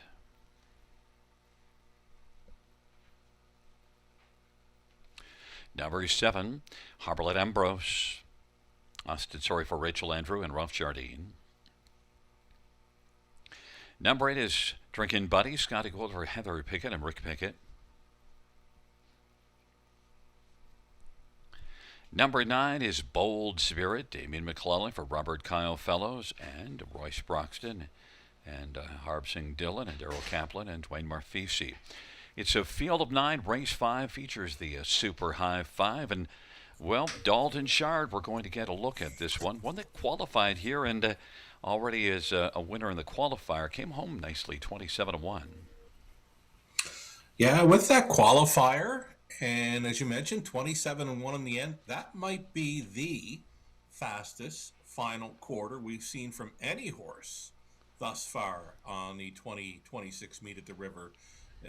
You don't see that kind of speed on the end of any miles, even a preferred bunch like this, because they normally get over to 3/4 in 22 or 23, and again, we're probably not going to see that 27 speed on the end of too many miles before Industry Day comes upon us. Very light-looking horse, kind of an interesting look, and pretty sporty looking. He's got some muscle to him, but well, we're going to find out what Dalton Shard has got to offer, and Jason Ryan driving. Number 4, Rye, though, is one that you saw in the preferred class at London, April and May, and then had 3 tries over at Mohawk, 51 last time out. Right, there's not a whole lot of gate speed to work with here, but has some pretty good kickers on the end, 27 a few times, and then 26 and 3 last time out. Pretty good at hitting the top 3, 9, 417 with 4 victories. Get over Flamborough, Gary, in 54 and change for a victory this season. Yeah, Rye now sent up a Gerard Demers. I think this was a Jack Ray horse, if I'm not mistaken, and Guy Gagnon driving. If he was Jack's, it's been a while. I think most of the time in London he was going out for Demers, but Guy Gagnon, new set of hands for Rye, but we saw Guy put together a pretty good night of racing recently where he drove for a triple, so we'll give him a shot, but I'd like his chances a whole lot more if he could ever touch down to maybe the top 3 spots early. And then Drinkin' Buddy, well, last time it wasn't thirsty early, but then I guess the last call because really bellied up to the bar and came home quickly, an overall mile of 150 and 2. One of my favorite horses ever. I mean, he's for sure a blue collar type horse, son of your nemesis, owned and bred by Heather Pickett, Heather Trains. Got lots of his earliest lessons over London. We watched him go over to Woodbine Mohawk Park, get a mark of 50 and change last season. He's an outside post this time, but, his latest start, May 30th, did clock a mile there, 50 and 2. Outside looking in, though, right? But the price is right. I mean, longest shot on the board for the Drinkin' Buddy. I love it, 25-1. McWicked Time is 8-1, and it is one sent up by Jody Cullen, Travis Cullen driving. Tried Mohawk last race, didn't really offer all that much, but certainly the 2 previous starts at Flamborough, I saw this one, raced very well. Yeah, 54 speed over Flamborough should equate to 53 or even 52 speed at the River. Pretty good check getter this season, but winless thus far in 2026. You can't go wrong with the Cullen horse on any track in Ontario. I think he's a must play for the high five. Yeah, and then, well, you threw that bold spirit on the bottom of the ticket at 5-1. I was a little bolder. I used this one for second. Yeah, Bold Spirit, not a bad racehorse here for Kyle Fellows. Damien McClellan on board, another pretty good check getter this season. This is a great looking preferred. You could go the way of any horse in this race, any one of nine. That's why I went to the all button on my multi-leg tickets, which are now on the floor, following the upset victory by 7 in the fourth race. I go back and look at that replay for 7 LD's Kimberly. Prior to tonight's win, she's pretty much going the same kind of trip last time, and boy, did she have a kick about halfway down the stretch, and following the finish, she was passing several horses. So those replays are key, but you can't go back and look at every replay on every horse in the go, or can you? Yeah, and by the way, I did go back and look at Rye, and I don't know where I got Jack Ray. Maybe just because you only had to add one more letter. Gerard's had this one for quite a while. Right. But, the one that I think you need to throw on is 1 P.L. Oliver. Just post 1 usually hits this pick 5 somewhere along the way, and P.L. Oliver's a pretty nice one that you've been calling at London. Yeah, and Brady, we've seen put a few in play tonight, and this one does have some gate speed.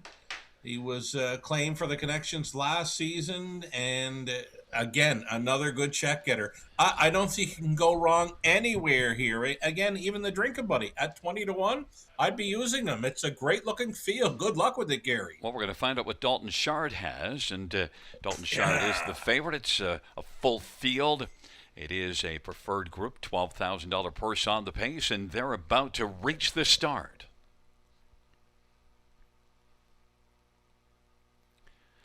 Field for the 5th race.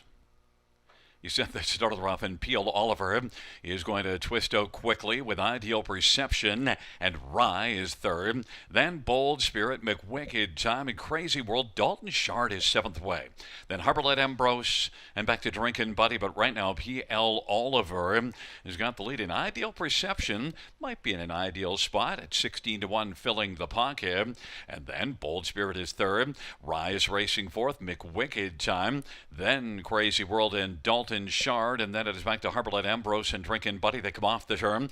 26-4 opening quarter. P.L. Oliver and Brady Colliers has the lead in Ideal Perception in the pocket.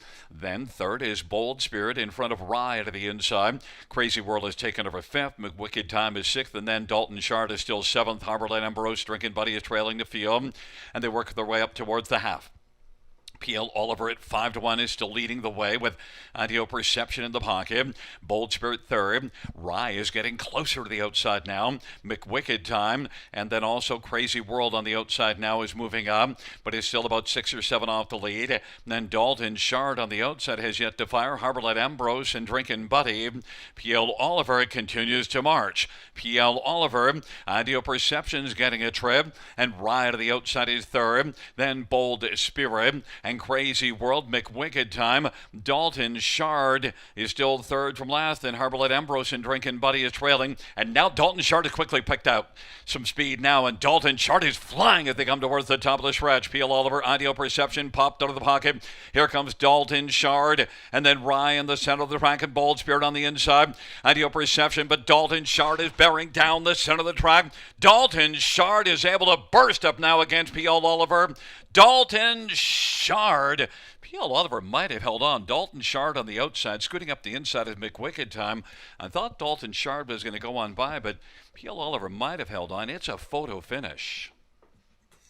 It is a photo finish. Now you're leaning towards the 1, and I'd be leaning towards the 6 here. He was coming with all kinds of momentum. Oh, wow. Welcome to Canada. The New Zealander, Dalton Shard, was coming in with some high expectations, I'm sure, from owner-trainer Francis Guillemette to Jason Ryan. Put him in a good striking spot. I think the TV team has them on top here, Gary, but we'll want to see the slow mo. It's hard to tell when they're far apart. The six did actually win Dalton Shard, but it's a fairly close one. The thing is when they're separated a little bit because Dalton Shard was out wide and Peel Oliver was down more to the Mm-hmm. inside, so there's more of a gap. And then because of the angle you're at, the farther apart they are, that angle is more pronounced. Yeah, I'm watching on the monitor, right, and look at the momentum the six has. I mean, P.L. Oliver, he put up a pretty good horse race there.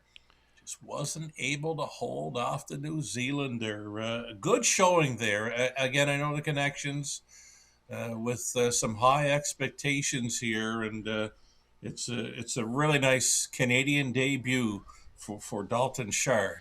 And even though Peel Oliver doesn't get the win, I said I think you had to use that Londoner, the one that you've been seeing, and there's your slow mo, Mm-hmm. and does step up just at Wow. the finish. But yeah, beats Peel Oliver by about 6 inches or so. Peel Oliver raced really, really well. He did too at 5-1. We saw Brady put a couple of them in play already tonight, and P.L. Oliver. Most of his victories, I'm sure, have come when being on or near the lead. But we're beating this fella tonight. He was good to go right off the bench. Again, very impressive qualifier where he came home in 27-1. We just don't see those big back quarters at the river. So I think we're all anticipating a big victory by Dalton Shard, and certainly he did not disappoint. And back in front of us is number 6 Dalton Shard, a 7-year-old always be Mickey Bay gelding. Owned and trained by Francis Guimet. Jason Rhines, the winning driver. Dalton Shard victorious for first win this year, 11th lifetime for Dalton Shard, and 153-1.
Fifth race, number 6 Dalton Shard, $4, $3 and 261.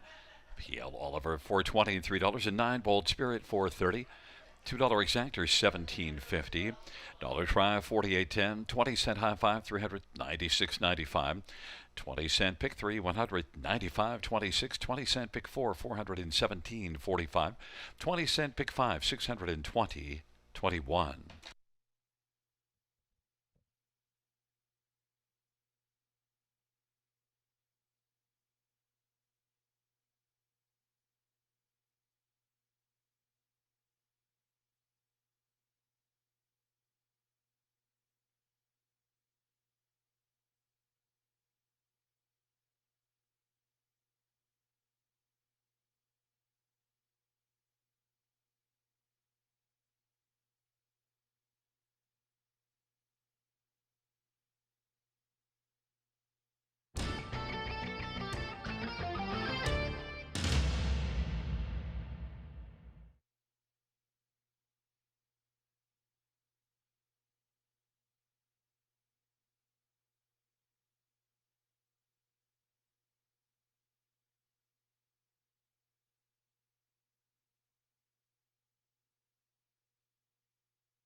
Fifth race order of finish from the top down is a 254-681-793. That's 254-681-793.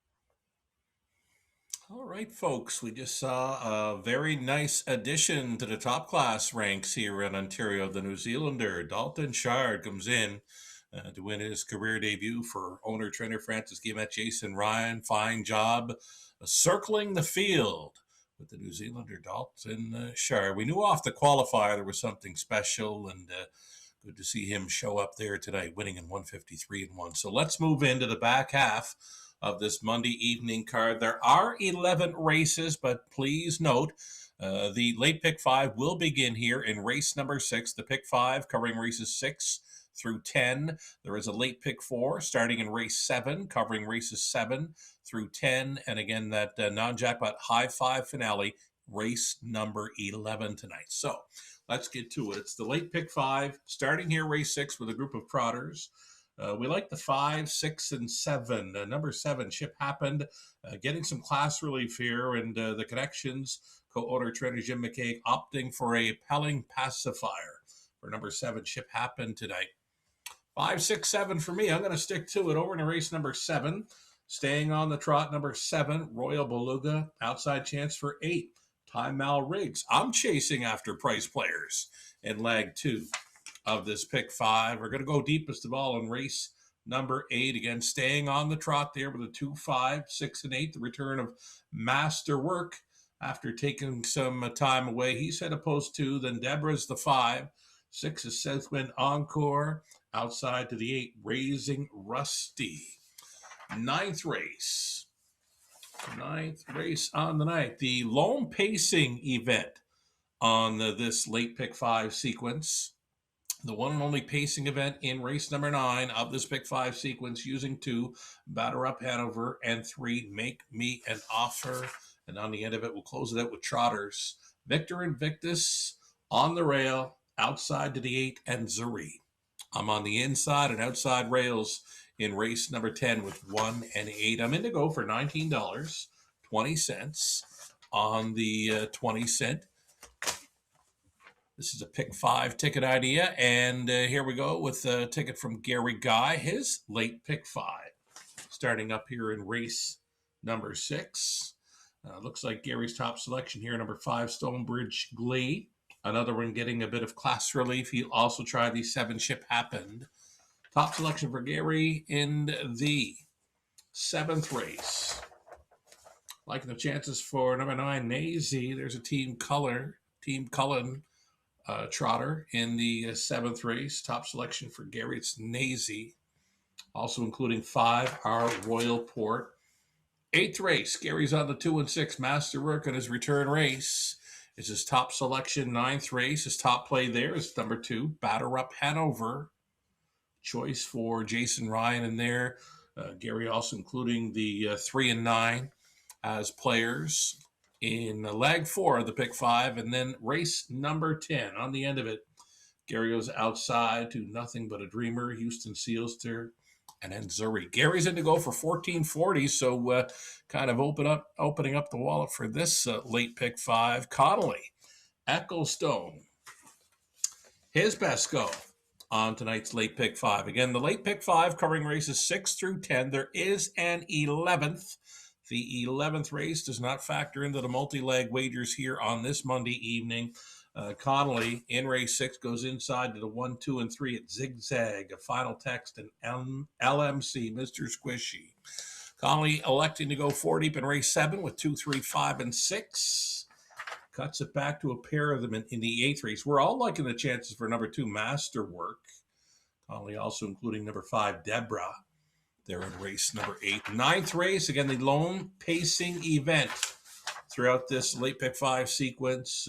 Connolly opting for the 1, Parlay King, and 3, Make Me an Offer.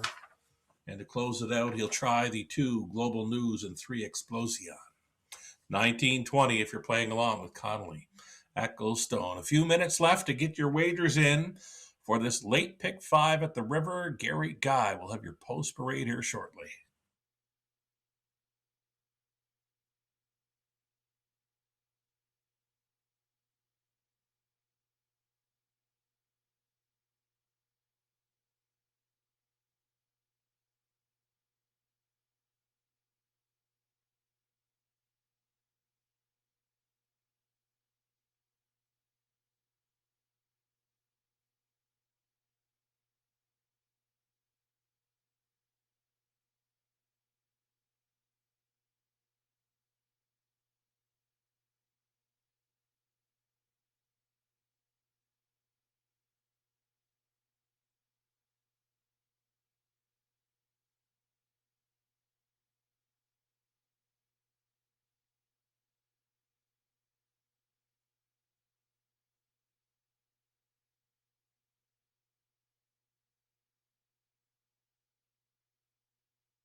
Field 4, race number 6. On parade 1, zigzag. Lauren House for Pam Forkey and Triple S Equine. Number 2 is Final Text. Sammy Fillion for Gaston Dumont.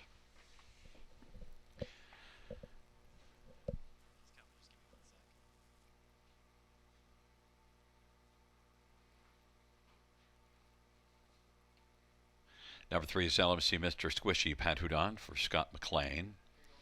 And number 4 is Floyd the Freak Eddie Hensley for Ashley Hensley. 5 is Stonebridge Glee Austin Sorry for Cassidy Schneider and Colonel Schneider Jr. Number 6, Bleu Guignan drives and trains and shares an ownership with Louis Latalipe. Number 7, Chip Happen, Paul McKenzie for James McCaig and Jan McCaig-Weisher. Number 8 is Run Like Hill, Jason Wright for Francis Gimet. And number 9 is Road Promises, Mike Horner for RAW Equine and Mark Horner. Field of 9, race number 6 starts. That late pick 5 was started in the 6th, even though we have 11 races. And, well, Sugar, we disagree on the top 2, the order of the top 2, not who they are, but you went 7-5, I went 5-7. Chip Happened is one that was really good last year. It hasn't quite happened for Chip so far this year. Yeah, he's been racing against some pretty snug competition, made a break in his latest, did come on to grab a check and be 5th, and that was coming from last. There's no shot this horse should be 4-5 right now. I mean, I chose this horse on top thinking he'd be a pretty good price. Just because, well, it's been a while since he's hit the board, right? But with some class relief, Paul McKenzie staying on, and co-owner trainer Jim McCaig opting for a bridle change, switching from an open to a pelling pacifier on this evening. He looks great. Again, I'm a big fan of this horse and the connections. Not a big fan of that price at all.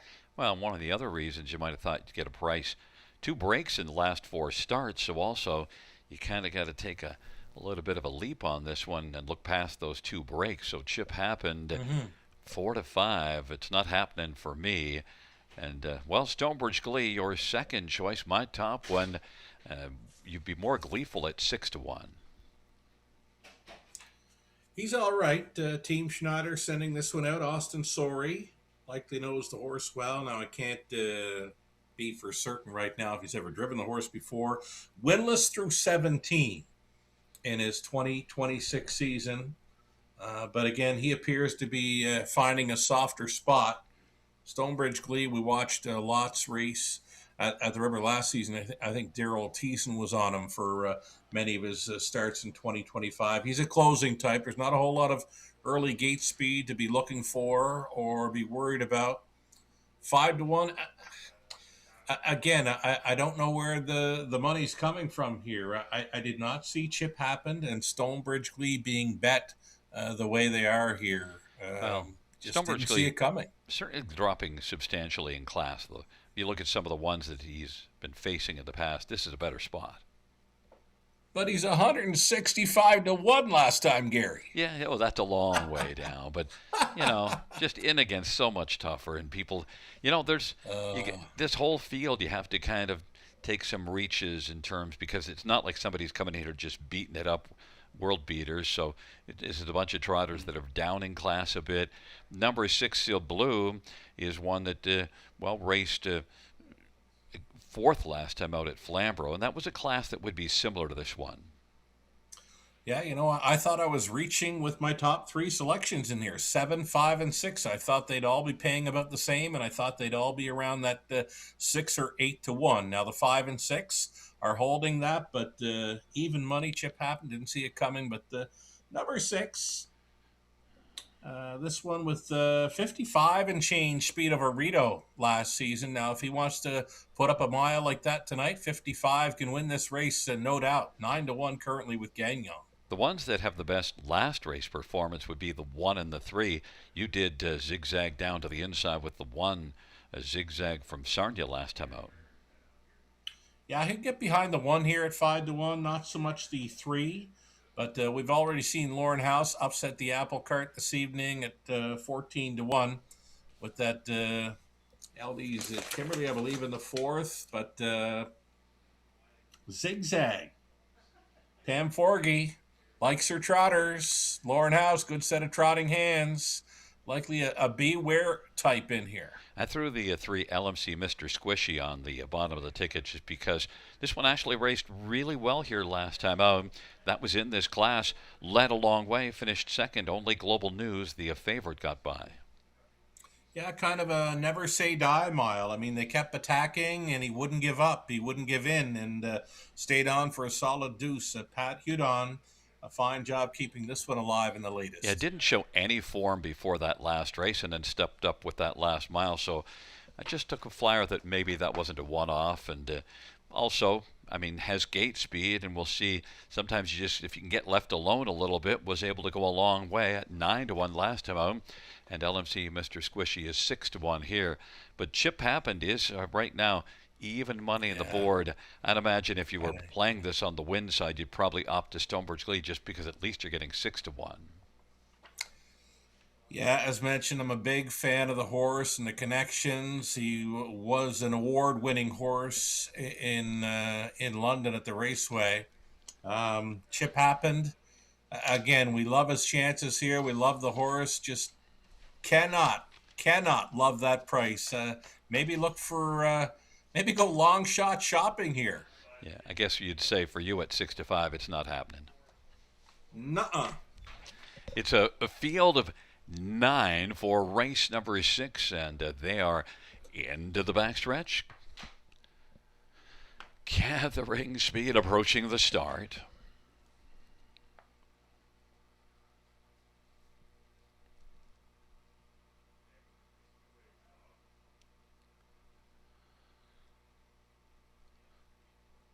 Field 4, race number 6. He is at the start of the rough, and LMC Mr. Squishy is going to lead with Chip Happened and Run Like Hill. Zigzag on the insides into the front 4. Then is back to final checks in Stonebridge Glee, Floyd the Freak, and the trailing pair, Road Promises and Seal Blue. And now it is Chip Happened and Paul McKenzie who's going to come on at 1-10 to 5 on the board and take the lead over LMC Mr. Squishy. Zigzag went off stride and has to zig on into the passing lane and get out of harm's way, and they race off the turn. And Chip Happened. Chip Happened and LMC Mr. Squishy. Chip Happened, LMC Mr. Squishy, the top two. Run Like Hill. Stonebridge Glee is racing position 4th, and then Final Text is 5th, and Floyd the Freak 6th on the outside, Seal Blue. And then it is back further to Road Promises. They work their way on up towards the half. 27-4 opening quarter. Chip Happened, heavily favored LMC Mr. Squishy. Now Stonebridge Glee wants to come on up on the outside and get up a little bit closer. And then on the inside is Run Like Hill. Racing 5th is Final Text, and 6th is Floyd the Freak.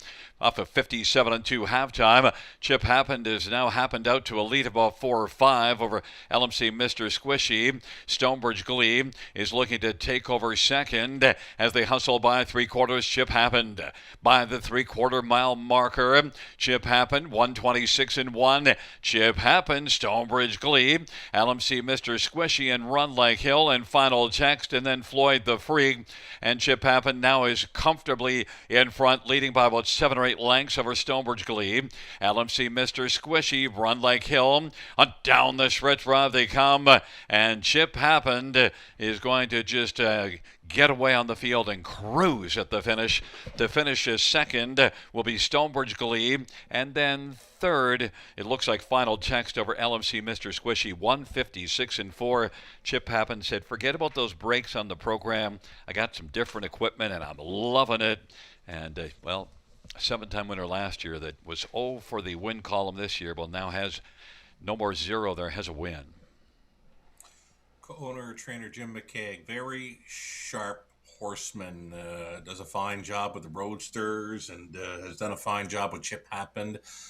Made an equipment change tonight, going open to a Pelling pacifier, so I loved his chances even before the equipment change. Just there's no shot it could get behind any trotter at 1-5. Yeah, and look, I only threw the 5 on top because I didn't like those brakes, and I just thought you're going to have to take a horse off of brakes that's going to offer a low price. Hard to go on the board at 1-5 to Chip Happened here, but you know what? That was the only one that was going to happen. If Chip happened to stay flat, well, then you saw what happened. Well, I thought he was overbet, and you could hear it in me talking about him. I thought he was overbet when he was even money, and then to hear you say he's 1-5 at the quarter mile, I'm like, he even took significant late action here. Here, Paul McKenzie just buggy riding here. This horse just jogged. Yeah, well, the horse is saying now, who cares about 1-5? I'm so much better than them. Just back me. Yeah, like I said, award-winning trotter at the Raceway at Western Fair District. Great connections. Love the horse, and great to see him kind of turn it around here tonight. Not quite to the speed he showed last summer, 55 and change at the River, but again, a good confidence-building win for him. LFC Mr. Squishy again was able to get out well and stuck around. I thought this one could stick around for a piece. Did well. Pat gets along fine with him. Put him up near the lead. Chip Happened able to clear after this horse cleared. I mean, it was going to be all over because he's had some troubled starts this season. But for Pat Hudon to stay on for 4th, nothing wrong with that. Stonebridge Glee, decent deuce, and then you got Sammy with a big price player. Final Text 25-1, finishing up 3rd. And Paul McKenzie's closing in on 9,500. He's getting a little bit closer. I'm like 5 away now, Gary. Yeah, he's getting there. The Charlottetown getting there. Southpaw. It's coming. Back in front of us, number 7, Chip Happened. 5-year-old looks like it's Chippendale Bay gelding. James McKeag and Jan McKeag-Weischer. James McKeag is the trainer. Paul McKenzie, the winning driver. First win on the season. 14th lifetime. Chip Happened.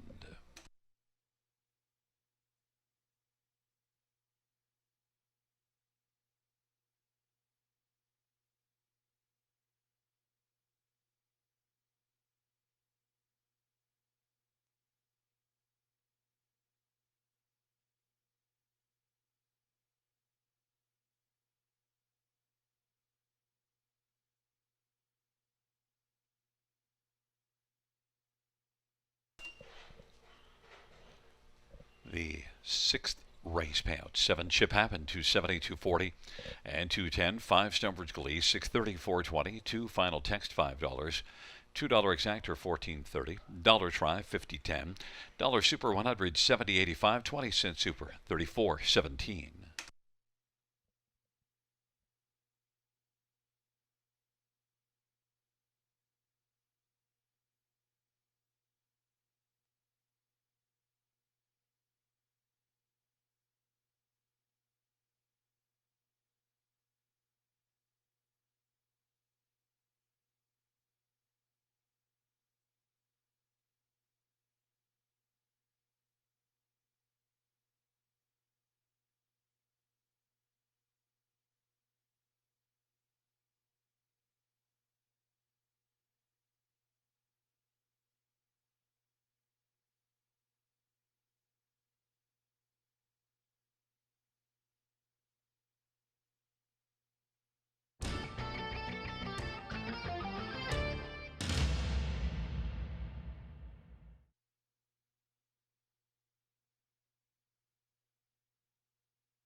Sixth race.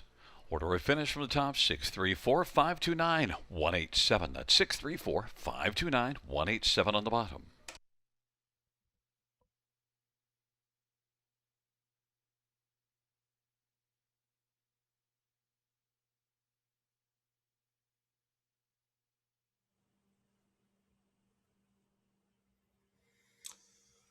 Okay, sailing into our final 5 races this evening at Grand River Raceway. We've got a late pick 4 starting up now. And again, just as mentioned, 5 more races to go, though the late pick 4 is going to cover races 7 through 10.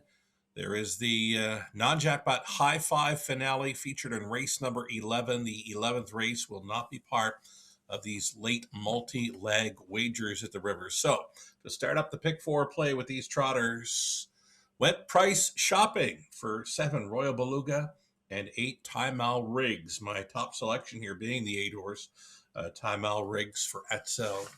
Over to race number 8. That is where I've gone deepest of all. Kind of a wide open group of trotters. The return race of Masterwork for Jean-Francois Maguire. Sam Fillion listed. The 5 Deborah.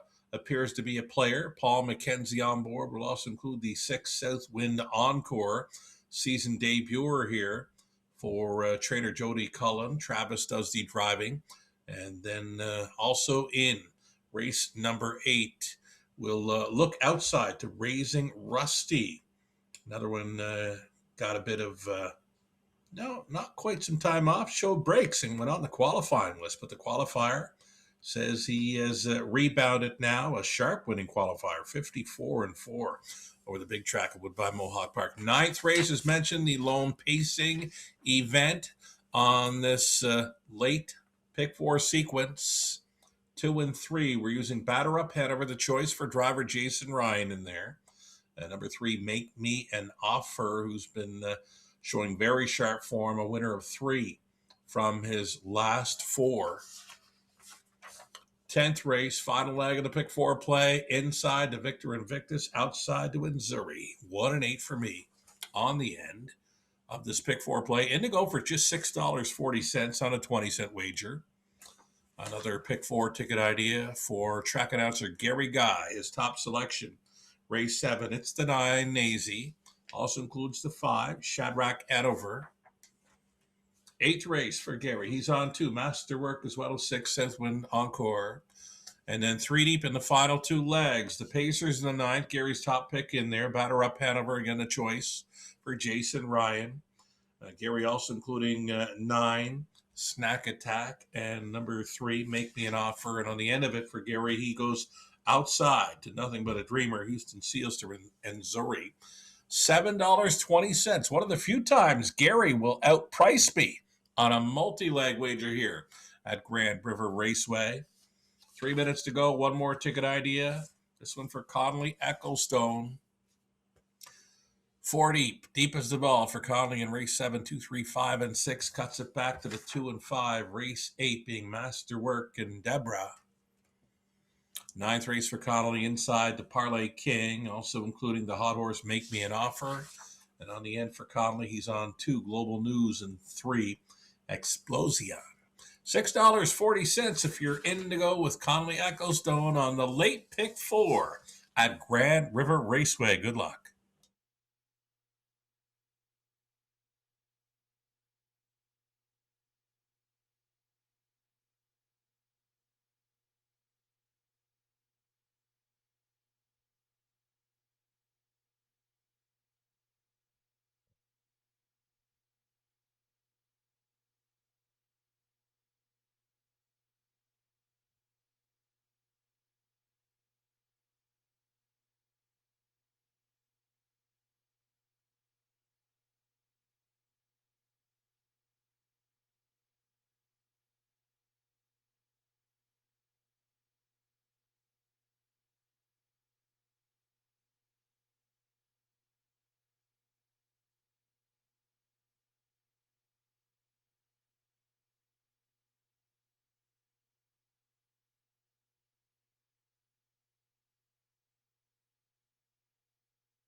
Field on post parade for the 7th one. Handsome Hank Andre going for Caitlin Graham. Number 2 is Hungry Hill, Guy Gagnon for Alan Fair and Elizabeth Fair. Number 3 is Cover Band, Jason Ride for Cassidy Schneider and Colonel Schneider Jr. Number 4, Like Chaos, Bruce Richardson for Joe Coffey. Number 5 is our Royal Port, Austin Sorry for Gerard Demers and Tag Incorporated. And number 6, Shadrach Hanover Bertie Colliers for Amanda Riley and Triple S Equine.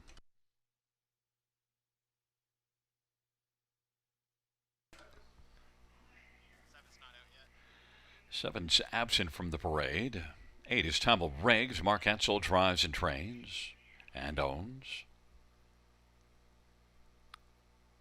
And number 9, Nacy. Travis Cullen for Jody Cullen and A1 Stable. Number 7 will be Royal Beluga, Garrett Rooney for Pamela Young. And Pamela shares in ownership with Dale Hunter and Chase Clark. It's a field of 9 for race number 7. Shall we get a look at this field? And nice bunch, preferred trotters. And your top one, Tamil Riggs, you said, I don't care about the post position. I just got myself a horse coming in from London that's been racing well. Mine, Tamil Riggs, a good fit with these. These are top-class trotters, preferred event for a purse of $12,000. Now, it's kind of a stale date, right? Almost a month between starts for Tamil Riggs, but such a nice, classy trotter. 4 for 6 in the top 3, including a pair of victories over the Forest City Oval. Outside looking in, but if he happens to have his A game with him tonight, could pull off the upset. The price is right. Well, it is at that 9-1. And I mean, I used that one on the ticket, but it's not my top choice. In fact, you and I have a difference of opinion here.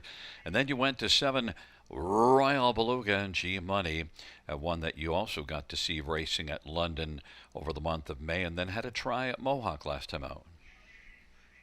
Yeah, he's kind of a high-speed horse, and he's looking great actually tonight. Like I've witnessed him in London look a little erratic coming out of the post spray, but he's actually looking great here. Garrett Rooney goes on board. Good set of trotting hands, and again, for me, this is probably the best I've seen Royal Beluga look coming out of the post spray because he could run a little hot and be a little hard to manage. If he can get away cleanly, he could be sitting on a big trip here. He does show 54 speed, home in 27 and a piece in his latest over Woodbine Mohawk Park. Wouldn't surprise me at all to see him trot a trip in 54 this season at the River. Boy, the tote board's still telling you a story that this is wide open. And look, my Yeah. top 3 are 953 and yours are 874. So clearly, we think there's a lot of different ways you could go here. For Like Chaos, yeah, the last couple at Mohawk wasn't great, but then it was a winner at Mohawk, only 3 back. Yeah, and that was 54 speed, home in 27 and 4. Bruce Richardson, you know what? Good set of hands for both the trotters and the pacers, and leaving right behind the car. On board a speed threat here, Like Chaos. More than capable with these, but as you mentioned, you could go so many ways in here. Just like the race 5 preferred pace, you're getting a wide open race 7 preferred trot. Another one that you're using that I just wasn't, well, I didn't use at all, Shadrach Hanover. Big mile, Kawartha, right? 55 speed over Kawartha for a trotter. That's a big, big trip. So for sure going in the right direction. Now this is a tougher spot, it would appear, for Shadrach Hanover, but lightly raced in his 2026 season. Just 4 outings, but does already have a victory plus a deuce, and those are in his last 2. So the form is really good right now on this 6 Shadrach Hanover. Again, 55 at Kawartha. Big mile for a trotter. I went to the 9 horse on top, but you do have to look past the fact that the last start was January the 4th. Ooh, indeed. Yeah, it's been a while, right? Plus, it's a trailing spot, and it gets tougher for those trotters, I'm told. Drivers have told me when I've gone and asked, what's it like from that trailing spot? They say it's tough, but even more so for a trotter. So you'll not see me select too many trotters on top from the trailing A post. lot of class, though. A 6-year-old last Yeah, year made 212,000 and took a mark of 52 at Mohawk. That's some serious trotting. yeah, all kinds of back class, right? But I'm thinking might want to see him once or twice. He may need a starter too. That is what 5 months or so away from Yeah. racing action. And then I went to our Royal Port and Cover Band as my second and third one. So we're going to see how it unfolds because we definitely are looking Oh, at this race differently. wide open. Let's go. Good luck. It's a field of 9. It's the 7th dash on a marvelous Monday night as we are gathered at the river. Giddy up.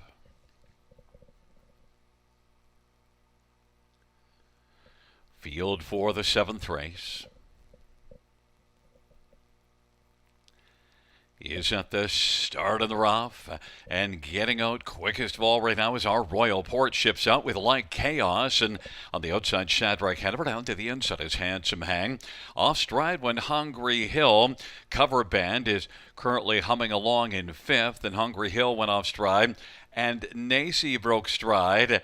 And so now we're taking over 6th will be Royal Beluga. 7th Time Riggs. It's our Royal Port rolling on the lead. Like Chaos is 2nd, Shadrach Hanover 3rd, and Handsome Hank is 4th. And they come off the turn and they race on towards us. Our Royal Port's got the lead for Austin Surrey in front of Like Chaos and Bruce Richardson.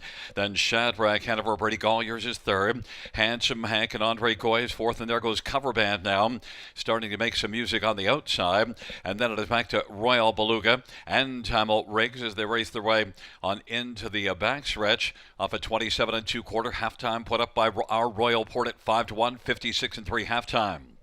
Shadrach Hanover now is moving up on the outside. Shadrach Hanover now has come on to take over 2nd, and on the inside 3rd Like Chaos, but our Royal Port still looks good, leads at a length and a half, and Austin Surrey looks unconcerned. Shadrach Hanover, Like Chaos, and now grabbing 4th Cover Band, and then Handsome Hang, Royal Beluga, and Tamil Riggs, and then Hungry Hill in the field turns for home. A Royal Port, Shadrach Hanover, Like Chaos, 3/4, 125 and 3, and that is our Royal Port who's leading. Shadrach Hanover chipping away.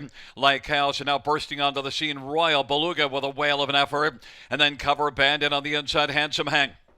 On down the stretch where they come, our Royal Port and Shadrach Hanover. Our Royal Port. Out wide is Royal Beluga. It's our Royal Port as they come to the finish. Our Royal Port's going to win. Then 2nd was Royal Beluga, Shadrach Hanover, and Like Chaos, 155 and 3. Our Royal Port, Sugar. Well, that's a nice pick for you, Gary. I mean, your top two selection, gate to wire winner in 55 and 3. My top two selection, Royal Beluga, made up a ton of ground late, just ran out of track, ran out of time. What they needed to do is take both of our second picks and box them. Right? Get yourself the That 5-7 sounds exactor, so simple, right? which would pay nice. It'd be 5-1 on to 25-1. Look, the problem with Holy. Nacy fell down to 9-5, but well, it went awry when Nacy went off stride. Yeah, I'm pretty good at remembering things that mean something. When I ask drivers what's it like to leave from the trailing spot, and they say, "Well, it's kind of tough, but even tougher for a trotter," and that sticks in my mind, Gary. That I'll remember that. We'll be talking about it next year. Well, stuck in my mind here, but I'll probably forget it next time out because I get a little stubborn. And look, Nacy's the class of the field, but went off stride. But I thought our Royal Port deserved a look. Did not fare well at Mohawk last race, but boy, this is one. The last 2 races at Flamborough was really good, and that race, May the 21st, that was in a pretty snug group that's not far off of a kind of preferred class. Went to the front and was able to wire the field on that one. In fact, back-to-back front-end wins at Flamborough before that try at Mohawk last race. Yeah, that's his mo. Go to the front Yeah. and try and get there. I mean, this is a nice mile, 55 and 3. I mean, home and 30 flat got a bit of a jump on them when turning for home, and again, just able to hold on. And Roy Beluga, big price, right? Yeah, and But again, he's one to watch on post break. When he's not erratic, you got to be expecting good things. So keep an eye on him yeah, going forward. we're very biased to the things we see. So I'm announcing at Flamborough saw our Royal Port, and Royal Beluga is Yeah, one you've been calling at Western Fair. yeah, 100%. You know, our Royal Port, he's the big speed ball, and he's very tough to take down. But for me, Royal Beluga, it popped for me on parade when that horse was not acting up whatsoever. He looked great. It was a whale of an effort. Yeah, 100%. Back in front of us is a number 5, our Royal Port, 7-year-old Archangel Bay Gelding, owned by Tag Incorporated, trained by Gerard Demers. Austin Sorry, the winning driver, 4th win this year, 25th lifetime for our Royal Port.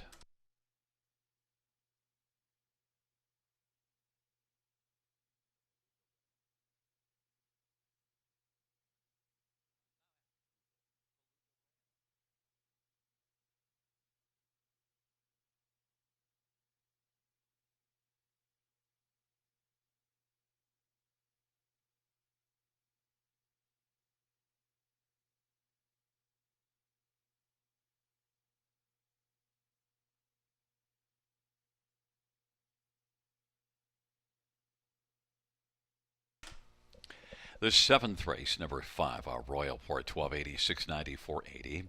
7 Royal Beluga, $995, and 6 Shadrach Hanover pays $3.30. $2 exactor, $172.50. The dollar try, $428.35, and then the 20-cent super is $806.32.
Seventh race.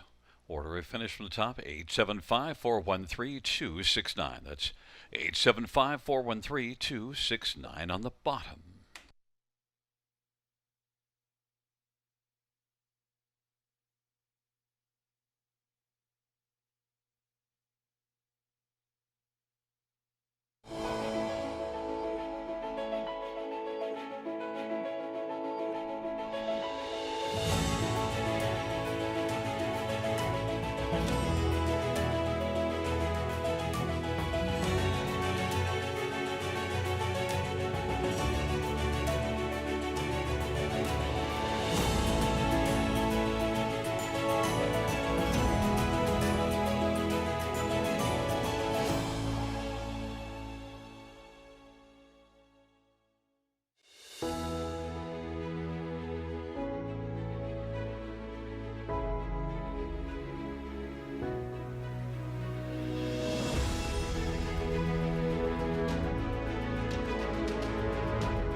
Field on post parade for race number 8. One is Maestro Sealster, J.B. Renault for Julie Walker.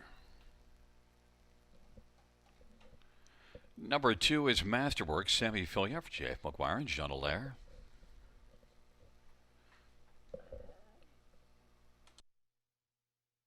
Three is scratched. Number 4 is Yes, Austin Sorry for Gerard Demers and Marc Andre Simoneau and Jean Fontaine. Number 5, Deborah, Paul McKenzie for Bill McClure and Ryan McClure. Number 6, Southwind Encore, Travis Culliver, Jody Cullen. Number 7, Delcrest Brand, Steve Houdon for Laura Toscani. 8 is Racing Rusty, Stefan Poulot, Drives and Trains. 9 is No One, Brady Colliers for Joe Pereira, the owner's Francois Morin. Field of 8, it's race number 8. Let's get a look at this field. And, well, right now, number 5, Deborah, is 7-5 on the board. Paul McKenzie with the drive for William McClure. Made a break last time out at Mohawk, so you have to look past that break, Sugar. Yeah, that's what I'm doing. Looking past it. This is a much easier spot for the daughter of Muscle Mass, a 2-time winner this season, and leggy daughter of Muscle Mass, 8-5 action, and I was expecting that because she's been facing some pretty good trotters at the big track, going out for co-owner trainer Bill McClure. Liking her chances here. This one to start up a pick 3 play. The pick 3 covering races 8, 9, and 10, Gary. And you know, the next one I want to look at, man, talk about a horse that might need a start. Number 6, Southwind Encore. Problem is banking on needing a start because if the 6 is ready to go, last raced April the 8th of last year, qualified, and the qualifier was not all that snug, but boy, this is a trotter. Raced in a preferred class April the 8th last year, 53-3.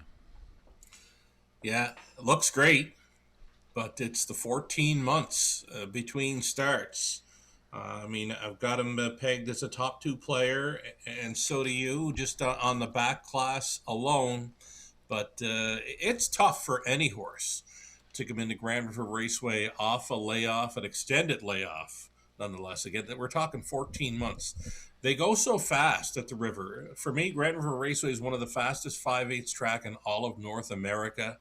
So with the speed horses show here on a regular basis, very tough for any horse coming in off an extended layoff. And then the qualifier doesn't really give you any clues either because just kind of went around the track. Wasn't good or bad, just kind of, I'm just indifferent about the qualifier, but after being off 14 months. Just went a mile, Gary. Yeah, that's all he did, just went a mile. I'd like to see a little more, but you know what? Maybe we'll see it here. 5-2, certainly getting bet hard.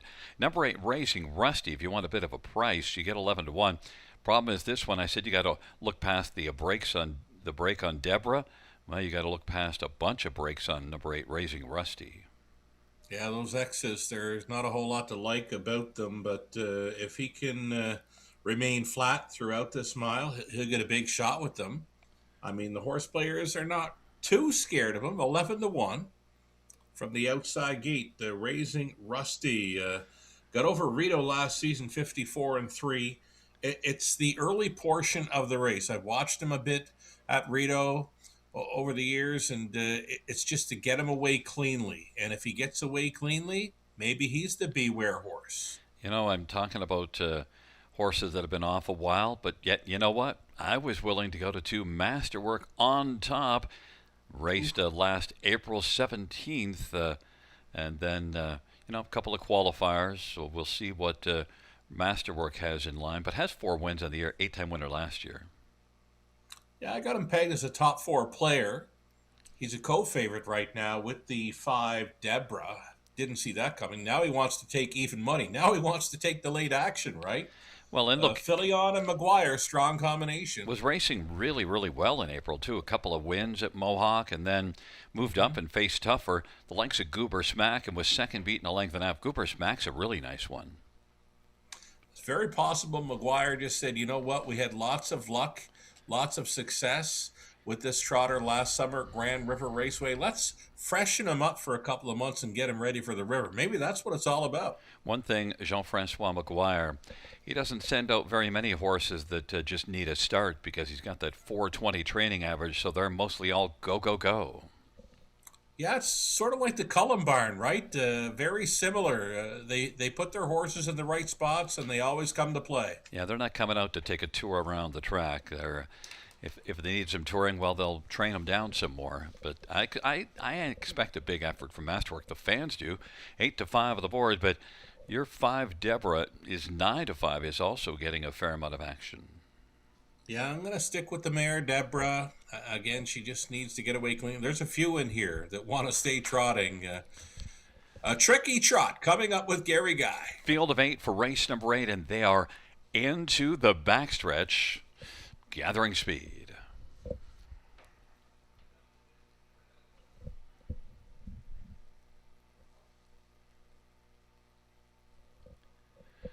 Field for the 8th race.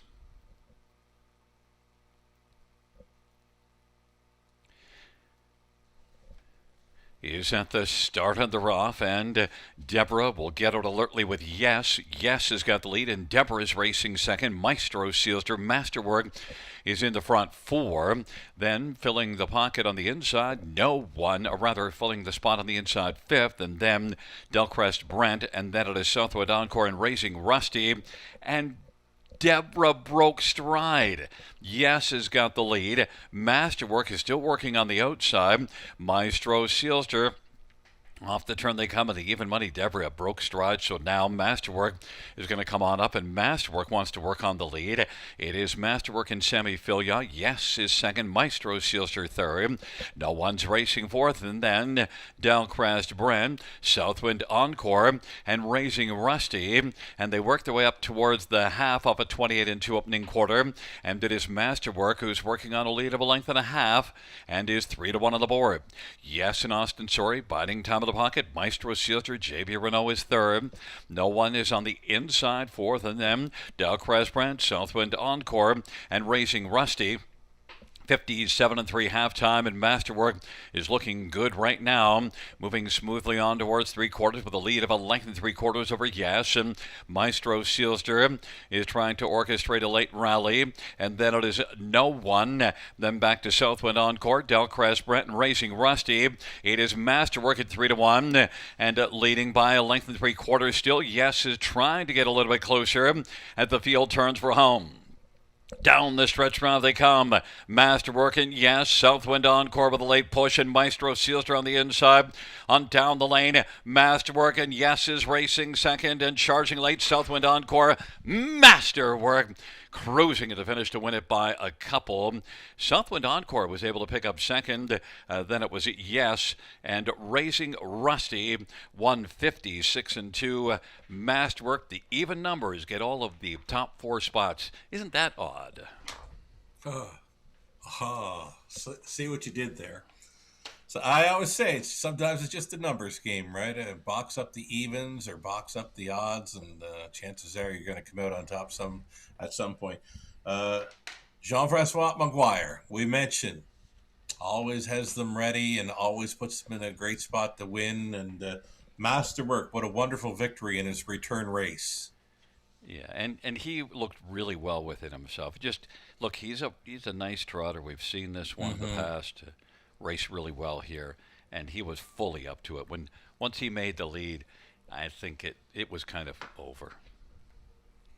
Yeah, Sammy Filiani just kind of floated him on out of there, waited for the dust to settle. I mean, it helped Masterwork when the mare Deborah broke stride at the quarter mile, and love the way he finished up here. Sammy, no need for any urging at all. No urging required. Very easy and comfortable victory. Again, a very nice return race. Sammy, heck of a job. I mean, just takes a peek over the shoulder. He didn't show any kind of urging whatsoever. This horse was all by himself, doing it by himself.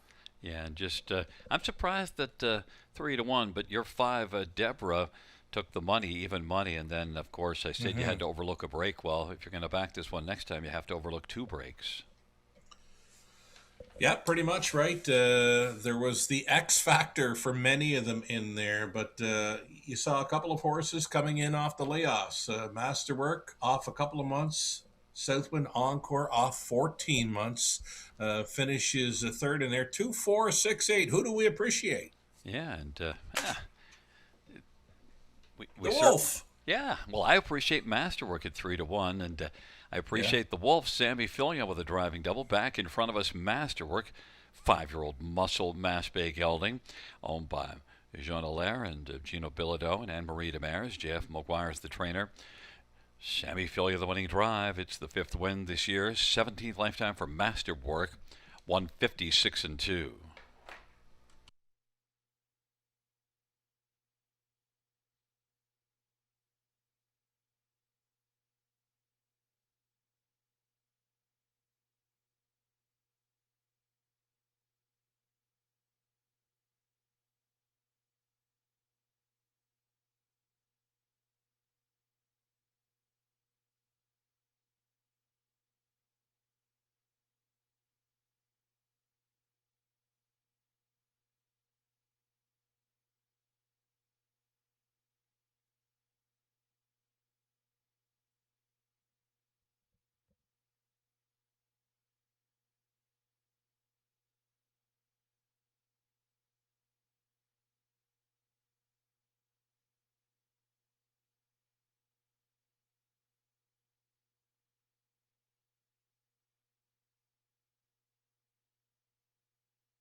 8th race, number 2, Masterwork, age 64, 62, 44. Yes, 1760 and 660 and 6. Southwind Encore, 250, $2 exactor, 64.20. Dollar Try, 234.75. The Dollar Super, 573.55. 20-cent Super is 114.71.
Eighth race, so her finish from the top is a 6-1, scratch 283547. Scratch. That's 6-1, scratch 283547, scratch.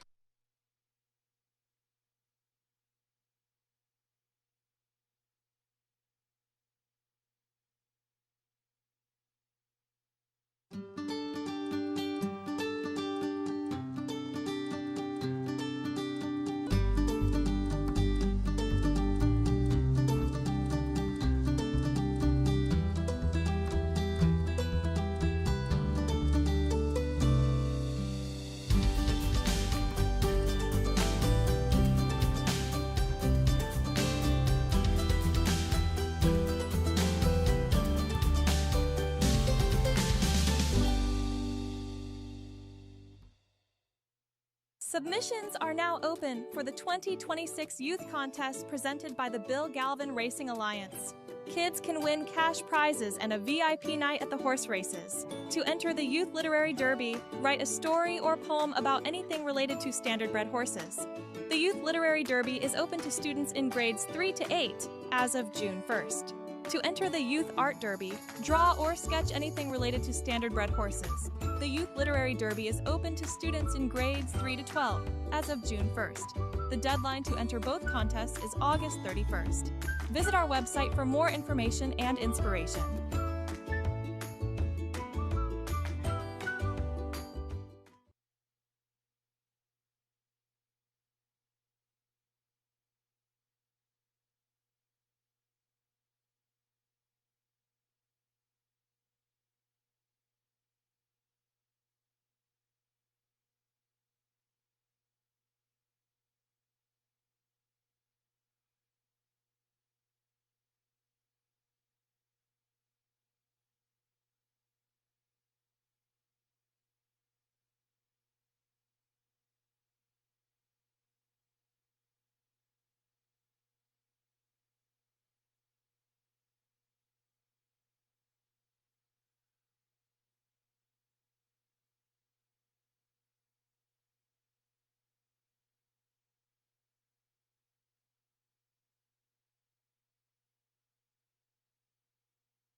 field for the 9th race.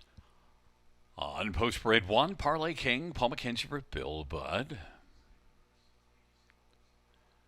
Number 2, Batter Up Hanover, Chase and Ride for Ben Hollingsworth and Debbie Francis. Roseanne Langiel and Doug Lauthers. Number 3, Make Me an Offer, Scotty Coulter for Robert Bernicki. 4 is Highland Hot Sauce, Brett McDonough for Michelle Bowen. Number 5, Hollywood Dale, Austin Sorry for Cassidy Schneider Jr. and Frank Shiravolati. Number 6, Bet Show Off, Stefan Poulot, drives and trains. The owner is a numbered company. Number 7, Magicaline, Sammy Fillier for Anthony Beaton and David Lumsden. And number 8 is Major Fernco. It is Brady Golliers for Vic Putty and Limco Incorporated.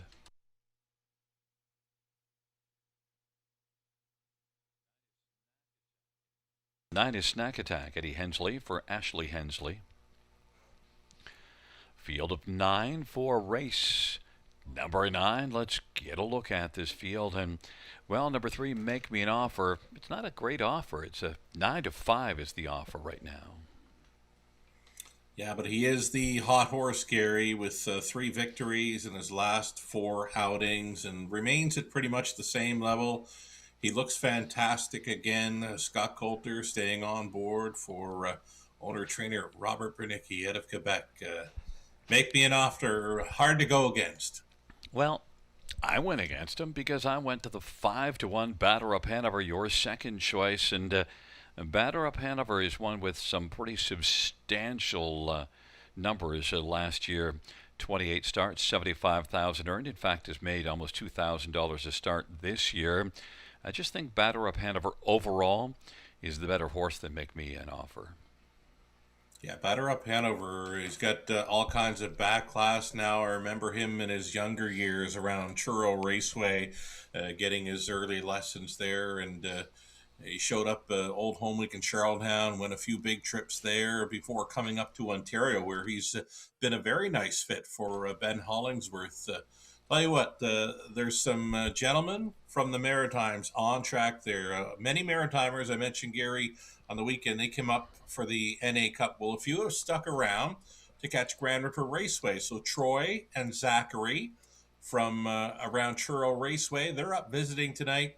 And the ownership group on this Batter Up Hanover, Debbie, Roseanne, and Doug, they're all from around Churro. Ben Hollingsworth, trainer, got his earliest lessons from Phil Pinkney around Churro Raceway. So for Troy and Zachary, I know they're cheering on Batter Up Hanover. Lots of folks around the Maritimes cheering for this horse tonight. Well, here's a message for Troy and Zach. Ignore what Sugar's saying and just back Batter Up Hanover and take the better price. Okay. There you go. You got the message. Number 7, Magical Ian, 3rd last time out. And, well, winless in 18 this year, just 1 win in 25 last year. But I think overall in terms of ability, might fit in here okay. I think he is a pretty good fit. He's winless still in this his 5-year-old season. Samuel Filion staying on to drive for trainer Anthony Beaton. I just see something I like, and horse players do too. They've got him pegged as a top 4 player with this field right now. The price is right at 6-1. I think he can grab a minor share with these. Number 8, Major Fernco is the one you used 4th. You know, those 4 consecutive 51 and change miles, I think, caught your eye as well as the 10 wins last year. Yeah, he's doing all right, eh? Brady Gollier is hopping on board for trainer Vic Putty. Now, Vic, we haven't seen much of at Grand River Raceway. Maybe this is the start of something. Maybe we're going to see more Vic Putty trainees coming to us. It's the outside chance for Major Fernco. Again, Gollier's on board. I'll tell you what I noticed on tonight's card. Many drivers had many choices in races. Sammy, Jason Ryan, and Brady, they all had multiple choices, it seemed, in many races tonight. Well, Eddie Hensley didn't have a choice. Drive the Snack Attack or sleep on the couch, because Eddie drives for Ashley Hensley. Snack Attack, this has won $271,000 last year in earnings. Second start off the layoff angle. Give this one the beware angle. I guess he had a choice. I mean, if he likes the coach, but I would suggest driving this one because this is one that's certainly got some big-time credentials, and Snack Attack is 5-1. Well, Let's go. they're taking up their positions. Full field of 9, race number 9.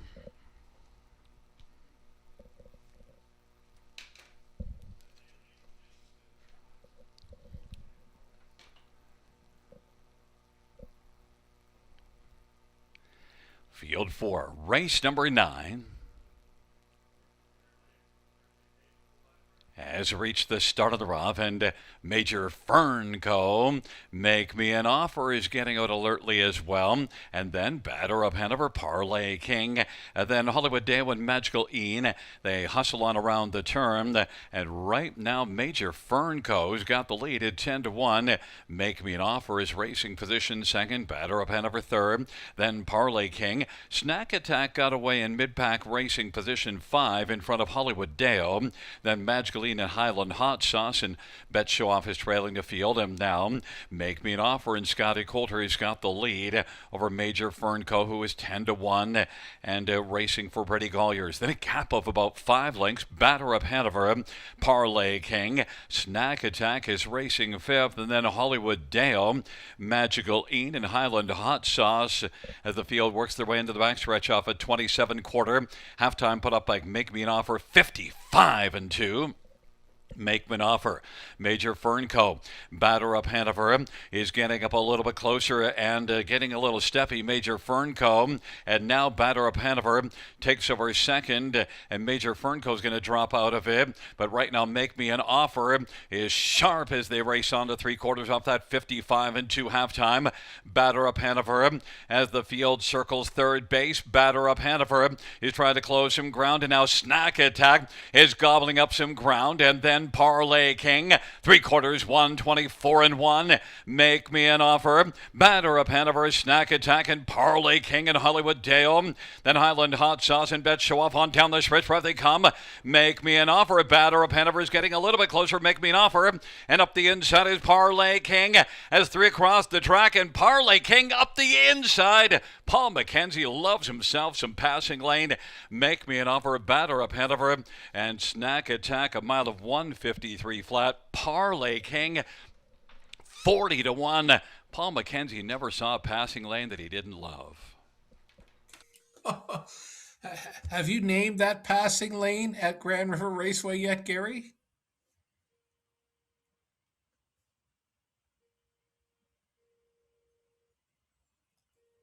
We just might have to call it 153 flat. We just might have to call sorry. it Mackenzie Alley. I hit the wrong button, but I'll tell you, Paul McKenzie didn't hit a wrong button. Oh boy! Well, he likes that inside lane, and could have something to do with that left-handed urging, right? The Charlottetown Southpaw angle gets them up the inside like no other.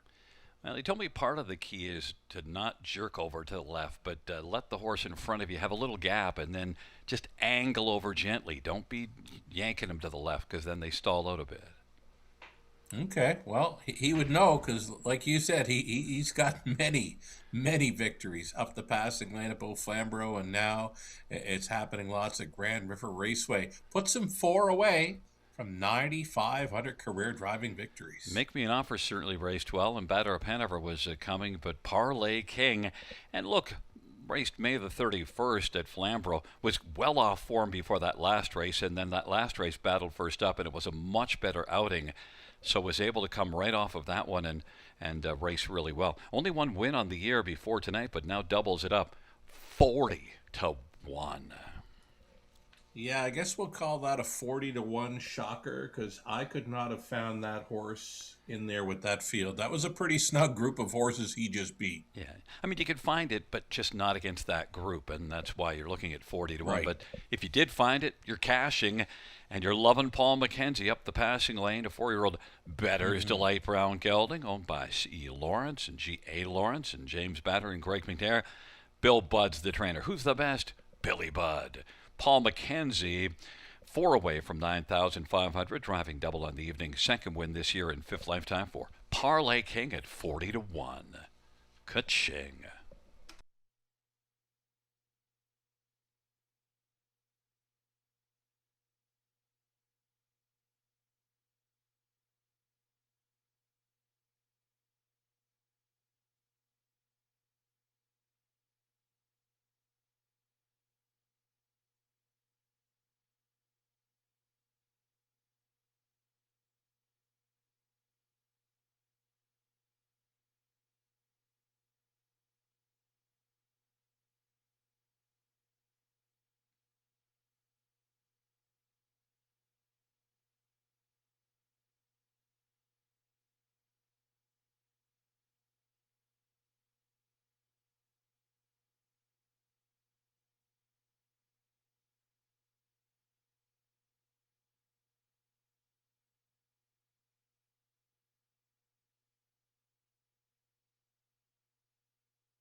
Ninth race of 1 Parlay King, 90, 40, 17, 90, and 650. 3 Make Me an Offer, 370, 290.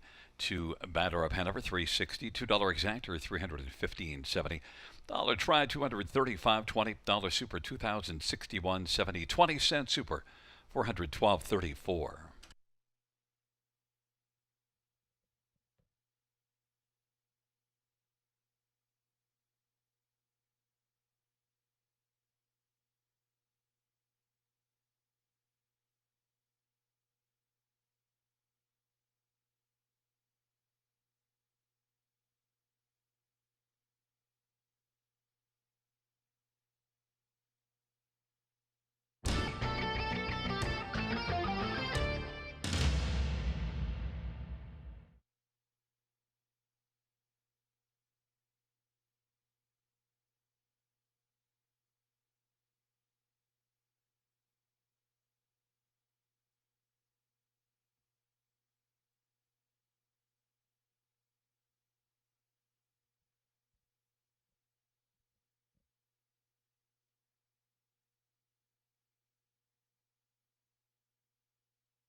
Ninth race, order of finish from the top, 132 756 894. That's 132 756 894 on the bottom.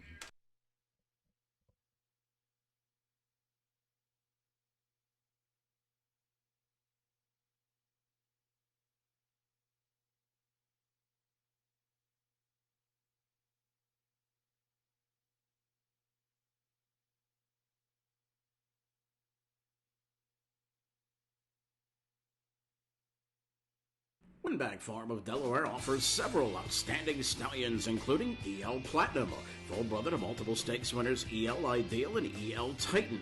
Meadowlands Pace winner He's Watching, a Dan Bench Award winner and a world record holder over multiple sized ovals. Molotov Cocktail, a New York Sire Stakes final champion and multiple stakes winner. Nutcracker Sweet, half brother to the great Sweet Blue and a multiple stakes winner. Sports Column, a 19-time winner and a multiple Ontario Sire Stakes gold winner at 2 and 3, and Top Flight Angel, a Yonkers Trot final champion and a Breeders' Crown elimination winner. For more information, winbackfarm.com.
field for race number 10 on parade. 1 is Victor Invictus. Brady Golliers for Ashley Lenvoy, James Smith. Number 2, Global News. Garrett Rooney for Angela Carroll. And number 3 is Esplosione, Jason Ryan for Francisca Met in Nutriglow, Canada. Number 4, Great Magic, Mike Whalen for Walter Whalen. 5 is Bold Dog, Brent McDonough for Paul Meegans in Saltwater Stable. Number 6, Nothing But a Dreamer, Sammy Folia for Jimmy Copley and Kimberly Eaton. Number 7, Houston Sealster, Travis Cullen for Jody Cullen and Blair Kidd and John Collings. 8 is Missouri, Austin Sorry for Paul Walker and Julie Walker.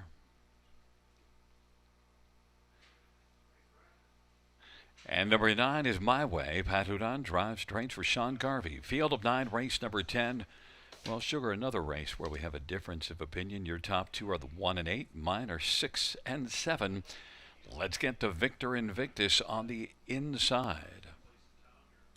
Yeah, let's get to Victor. You know, it's not a bad thing that my top 2 are different from your top 2. That just means it's a great, wide-open race put together by our racing secretary. So no, it doesn't. For me, Victor, it just means you're wrong. Get. Victor Invictus, then 9 to 5. I mean, it can't be. I can't be that wrong. If the horse players are with me, 9 to 5, a decent third. In the latest, beaten favorite on that occasion, Brady staying on to drive for trainer Ashley Lenvoy. It's another rail to work with, and I expect another top 3 finish, if not maybe a photo in the winner's circle following this one. Certainly racing well enough of late and a couple of thirds in this class. Another try.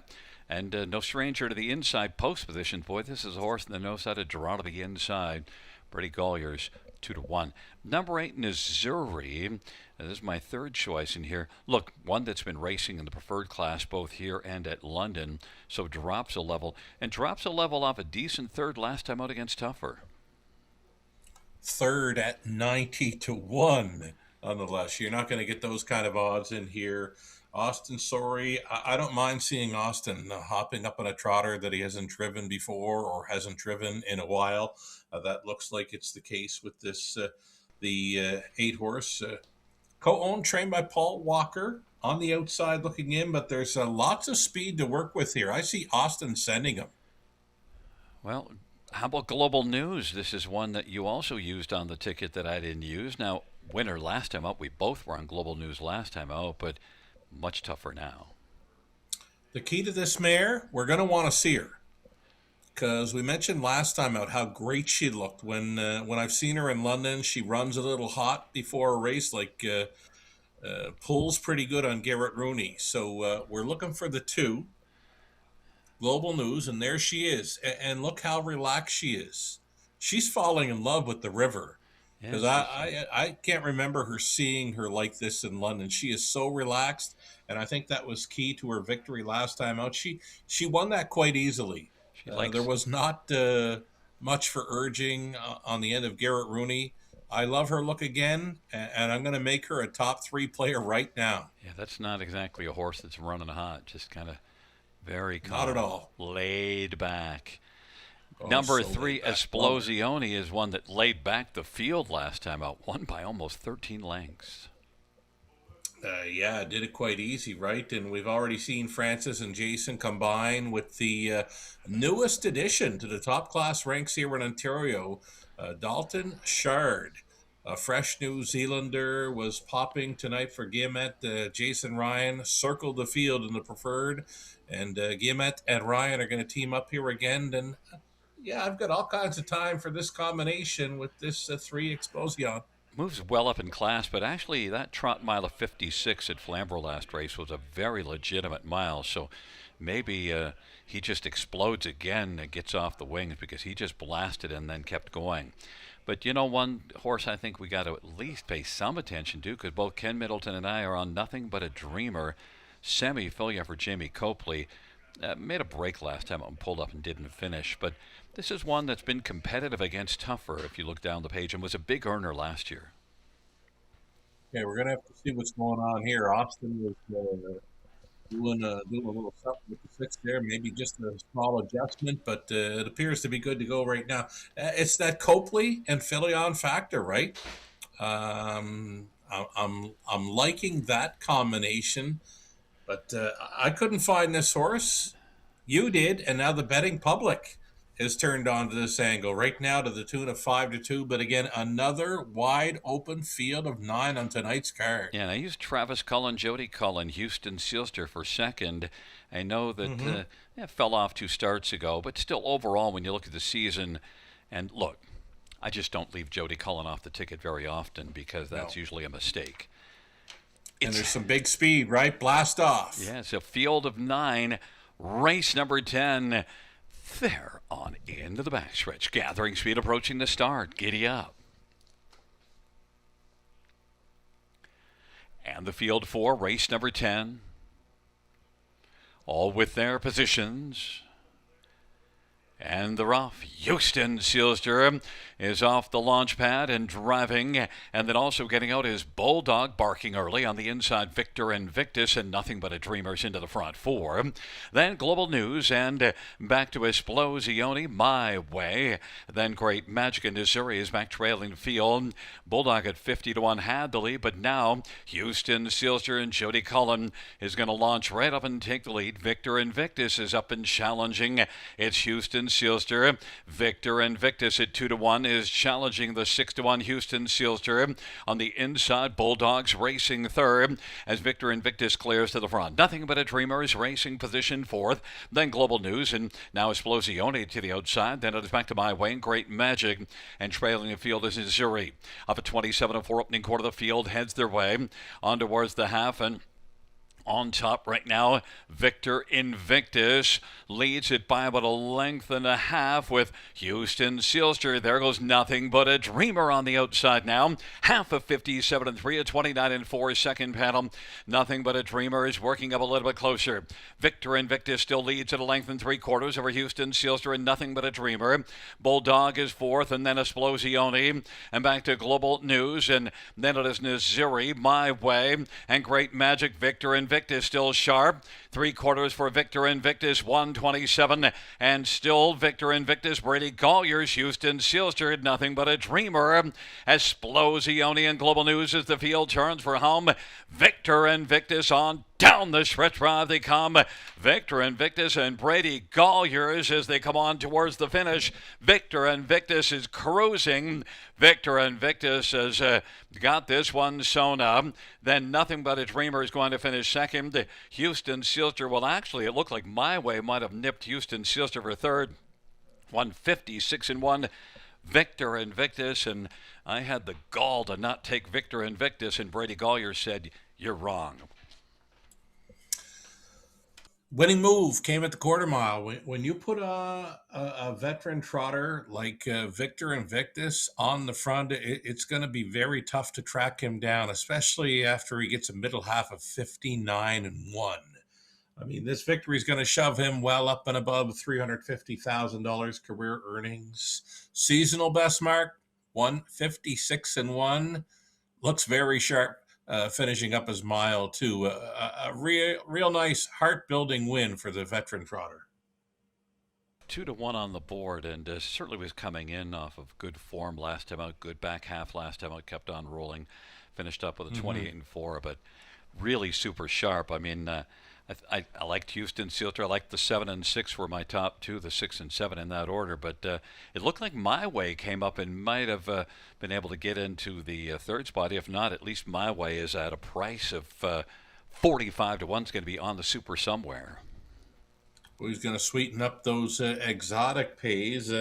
Nice deuce for your top selection. Nothing But a Dreamer was out a long ways, used multiple times there to grab second.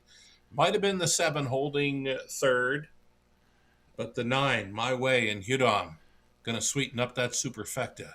Yeah, I had the gall to not take Victor Invictus at all in my top four, and Brady Gollier said, "Yeah, buddy, you messed up." He's yeah, well, I've watched him since the start of the night. He's put quite a few in play, so that's something you're going to be looking for in the days and weeks ahead at Grand River Raceway. Gollier likes to put them in play. Any kind of early speed, then you're going to see them in the mix. Well, I didn't like your top one. I had the right next to, but I was wrong on Victor Invictus, and your top one is back here. Victor Invictus, 10-year-old Cadabra Bay gelding about James Smith, Ashley Lenvoy, the trainer, Brady Golliers with the win. It's the fourth win this year, 23rd lifetime, 156-1.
10th race, 1 Victor Invictus, $6, 310, 250, 6 Nothing But a Dreamer, 330, 250, 7 Houston Sister, 420, $2 Exactor, 1790, dollar try, 59.35.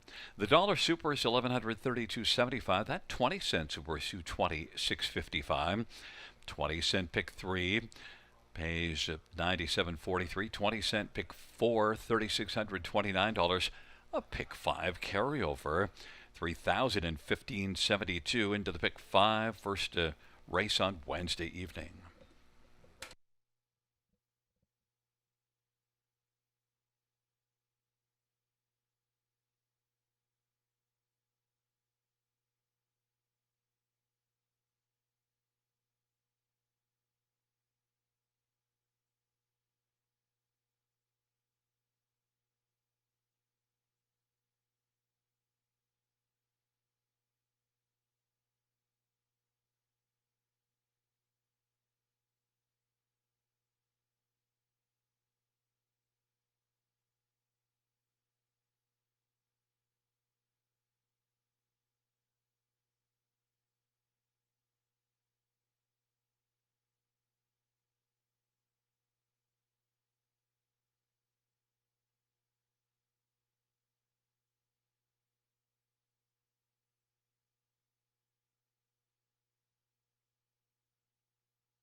10th race order of finish from the top, 165,892,374. That's 165,892,374 on the bottom.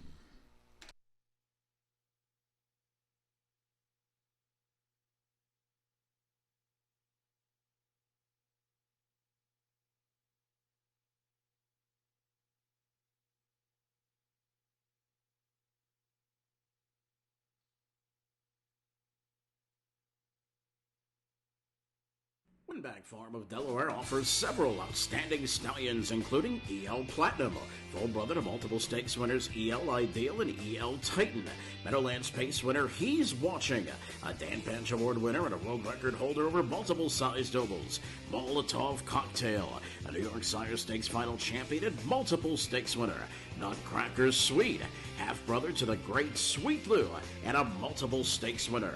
Sports Column, a 19-time winner and a multiple Ontario Sire Stakes Gold winner at 2 and 3, and Top Flight Angel, a Yonkers Trot Final champion and a Breeders' Crown elimination winner. For more information, winbackfarm.com.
Field 4, race 11.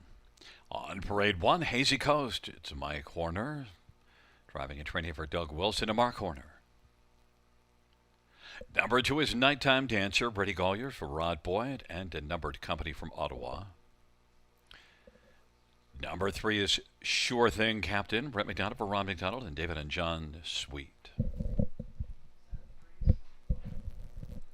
Number 4 is Lamborghini Lou, Austin Surrey for Don Lindsay and Paul Kleinpaste and William Aplachevic and Garth Bechtel. Number 5, Winchester Phoenix, Scotty Kohler for Dominic Ladoux and Francois Dupuis. Number 6, The Writer, Garrett Rooney for Melissa Lamoureux and Jeffrey Boyd. Number 7, Artie's Ideal, Sammy Fillion for Robert Kyle Fellows and Hot Racing. 8 is Ethereum Party, Jay Harris for Jacob Roberts and Steve Adams. And number 9, Brightside Maceo, Jay Renault for Julie Walker and Darlene Carr. Field of 9, race number 11. Let's get a look at this field. And while we had a difference of opinion last race, but we're on the very same page here in terms of the top 2. And our top one, Lamborghini Lou, we're in with the fans 1-5 on the board. Well, how about that last race? Was that quick enough? That was quick enough. 50-1 over Woodbine Mohawk Park should be good enough for some 51 or 52 speed over the river. We're spoiled tonight, Gary, with 2 very good-looking preferred pacing events. We even had a preferred trot as well. Absolutely spoiled with the card tonight at the river.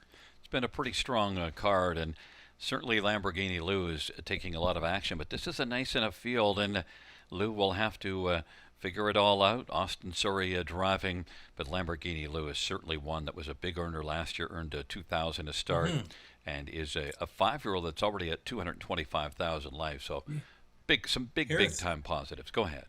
Here's the thing, though, Gary. He's 1-5 right now, but he is winless in his 2026 season. That's For me, he's overbet right now. I like his chances, but he is way overbet.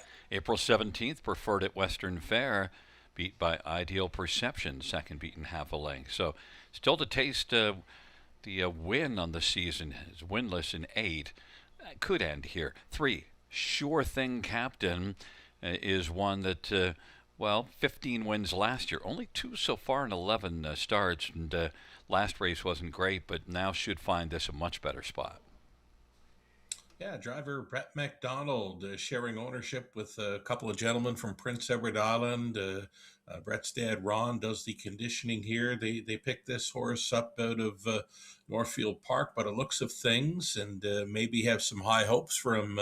Maybe a Gold Cup and Saucer appearance could be in store if he turns things around. I saw he did win in 50-4 over at Northfield Park's half mile last season. So for that, they see something in him that they like, and so do I. Sure Thing Captain. Why not at 12-1? What I see is 206,000 earned last year as a 5-year-old. That's some hard knocking earnings, because that's not taking Sire Stakes money. That is, you're knocking heads Right. with some of the best ones around to earn 206,000. Number 5, Winchester Phoenix, good recent form, second in a preferred at London. Yeah, decent deuce behind Artie's Ideal, who he's going to face here again tonight. I mean, Yannick Gingras got the call to drive that one. How about that? We had Dan Noble driving Artie's Ideal to win, and finishing second, Yannick Gingras with Winchester Phoenix. That was the Bulldog Hanover feature on the night. Beautiful blanket presentation. The race sponsored by the Bulldog Hanover Connection. You know what I like in here a little bit is number 6, the Writer, my third choice. You get the Writer at 23-1 with Garrett Rooney, Melissa Lamoureux. This is one that knows how to win. You've got him for third. I've got him for fourth. But after looking at that last line at Kawartha where he showed 53-4 speed and now reuniting with Garrett Rooney, I'd likely bump him up a spot or two here, because he did pace London 53 and change back in mid-May, and he looks great. I mean, if he wants to bring his A game here tonight, he could honestly beat this field. G Money at 21-1 with a strong player. And you have to use Artie's Ideal despite post position 7 in a preferred, because Artie's Ideal was pretty darn good last time out at London. Yeah, that was the Bulldog Hanover preferred. Dan Noble keyed him up early, sent him to the top from an outside post. 26-4 at the quarter mile. Was able to steal away through a middle half and hold on for a victory. 154-3. Sammy going back on board tonight for Kyle Fellows. Another great preferred, and I'll call it wide open, even though we're seeing Lamborghini Lou hold it 3-5. Lamborghini Lou, the one to beat. It's a field of 9, the 11th and final dash. Preferred Pacers moving in to the backstretch. It is post time. Giddy up.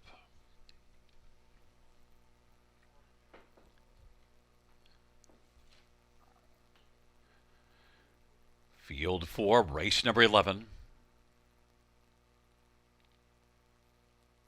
All in position.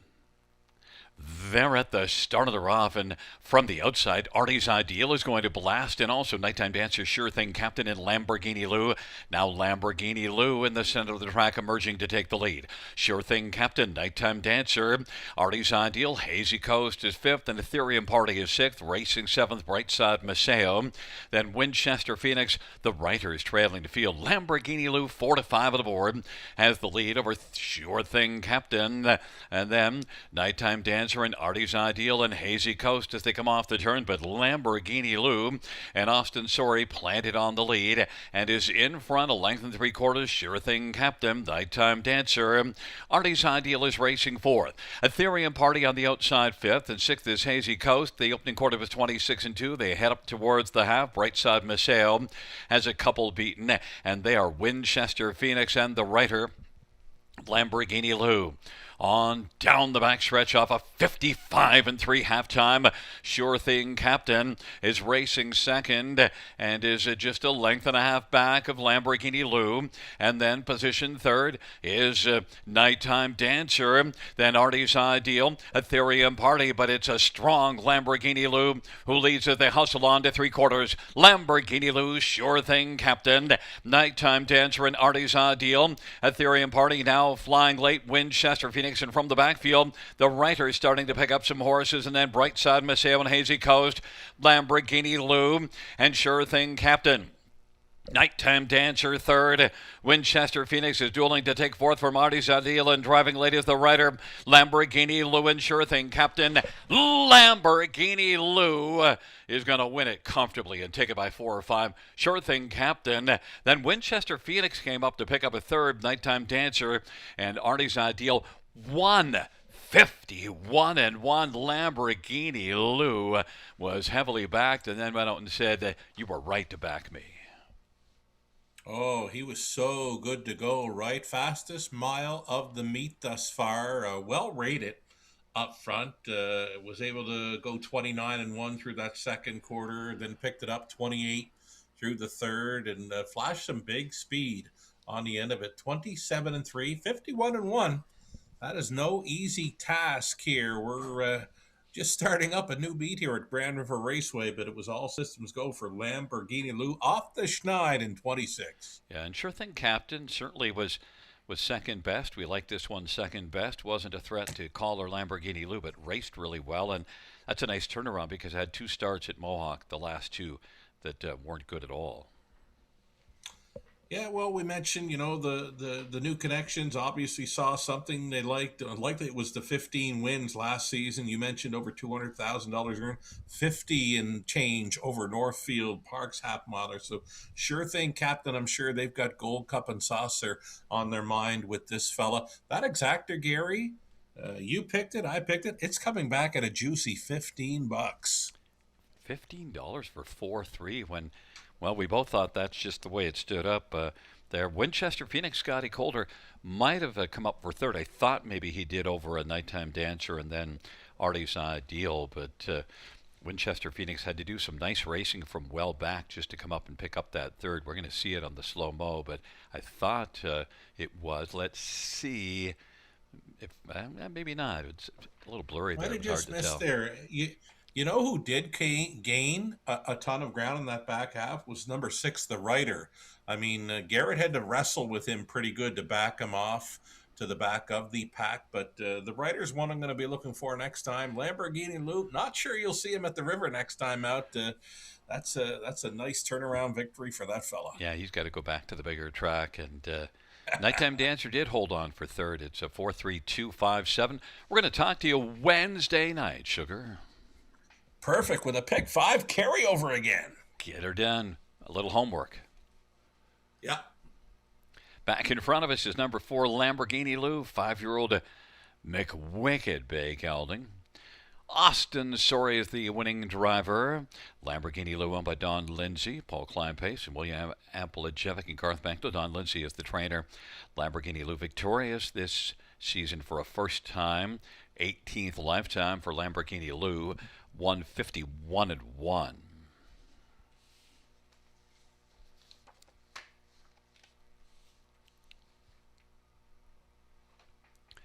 The 11th race payouts for Lamborghini Lou, 370, 230, and 210.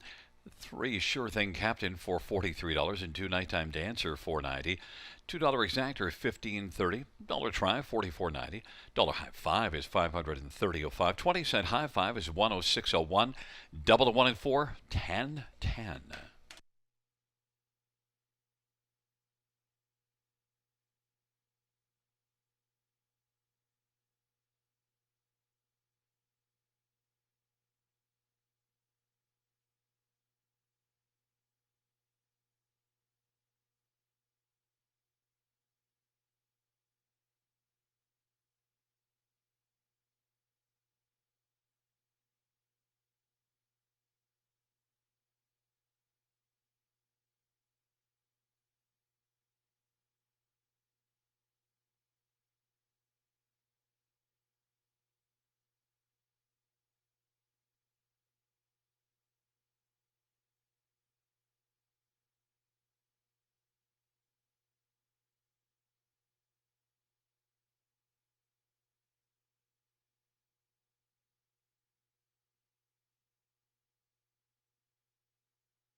11th race order finish from the top, 932 146 That is 932 146 on the bottom. Fans, that concludes the harness program for this Monday evening. Action resumes Wednesday, first dash 6:20 p.m. Buenas noches, amigos. Good night, everybody.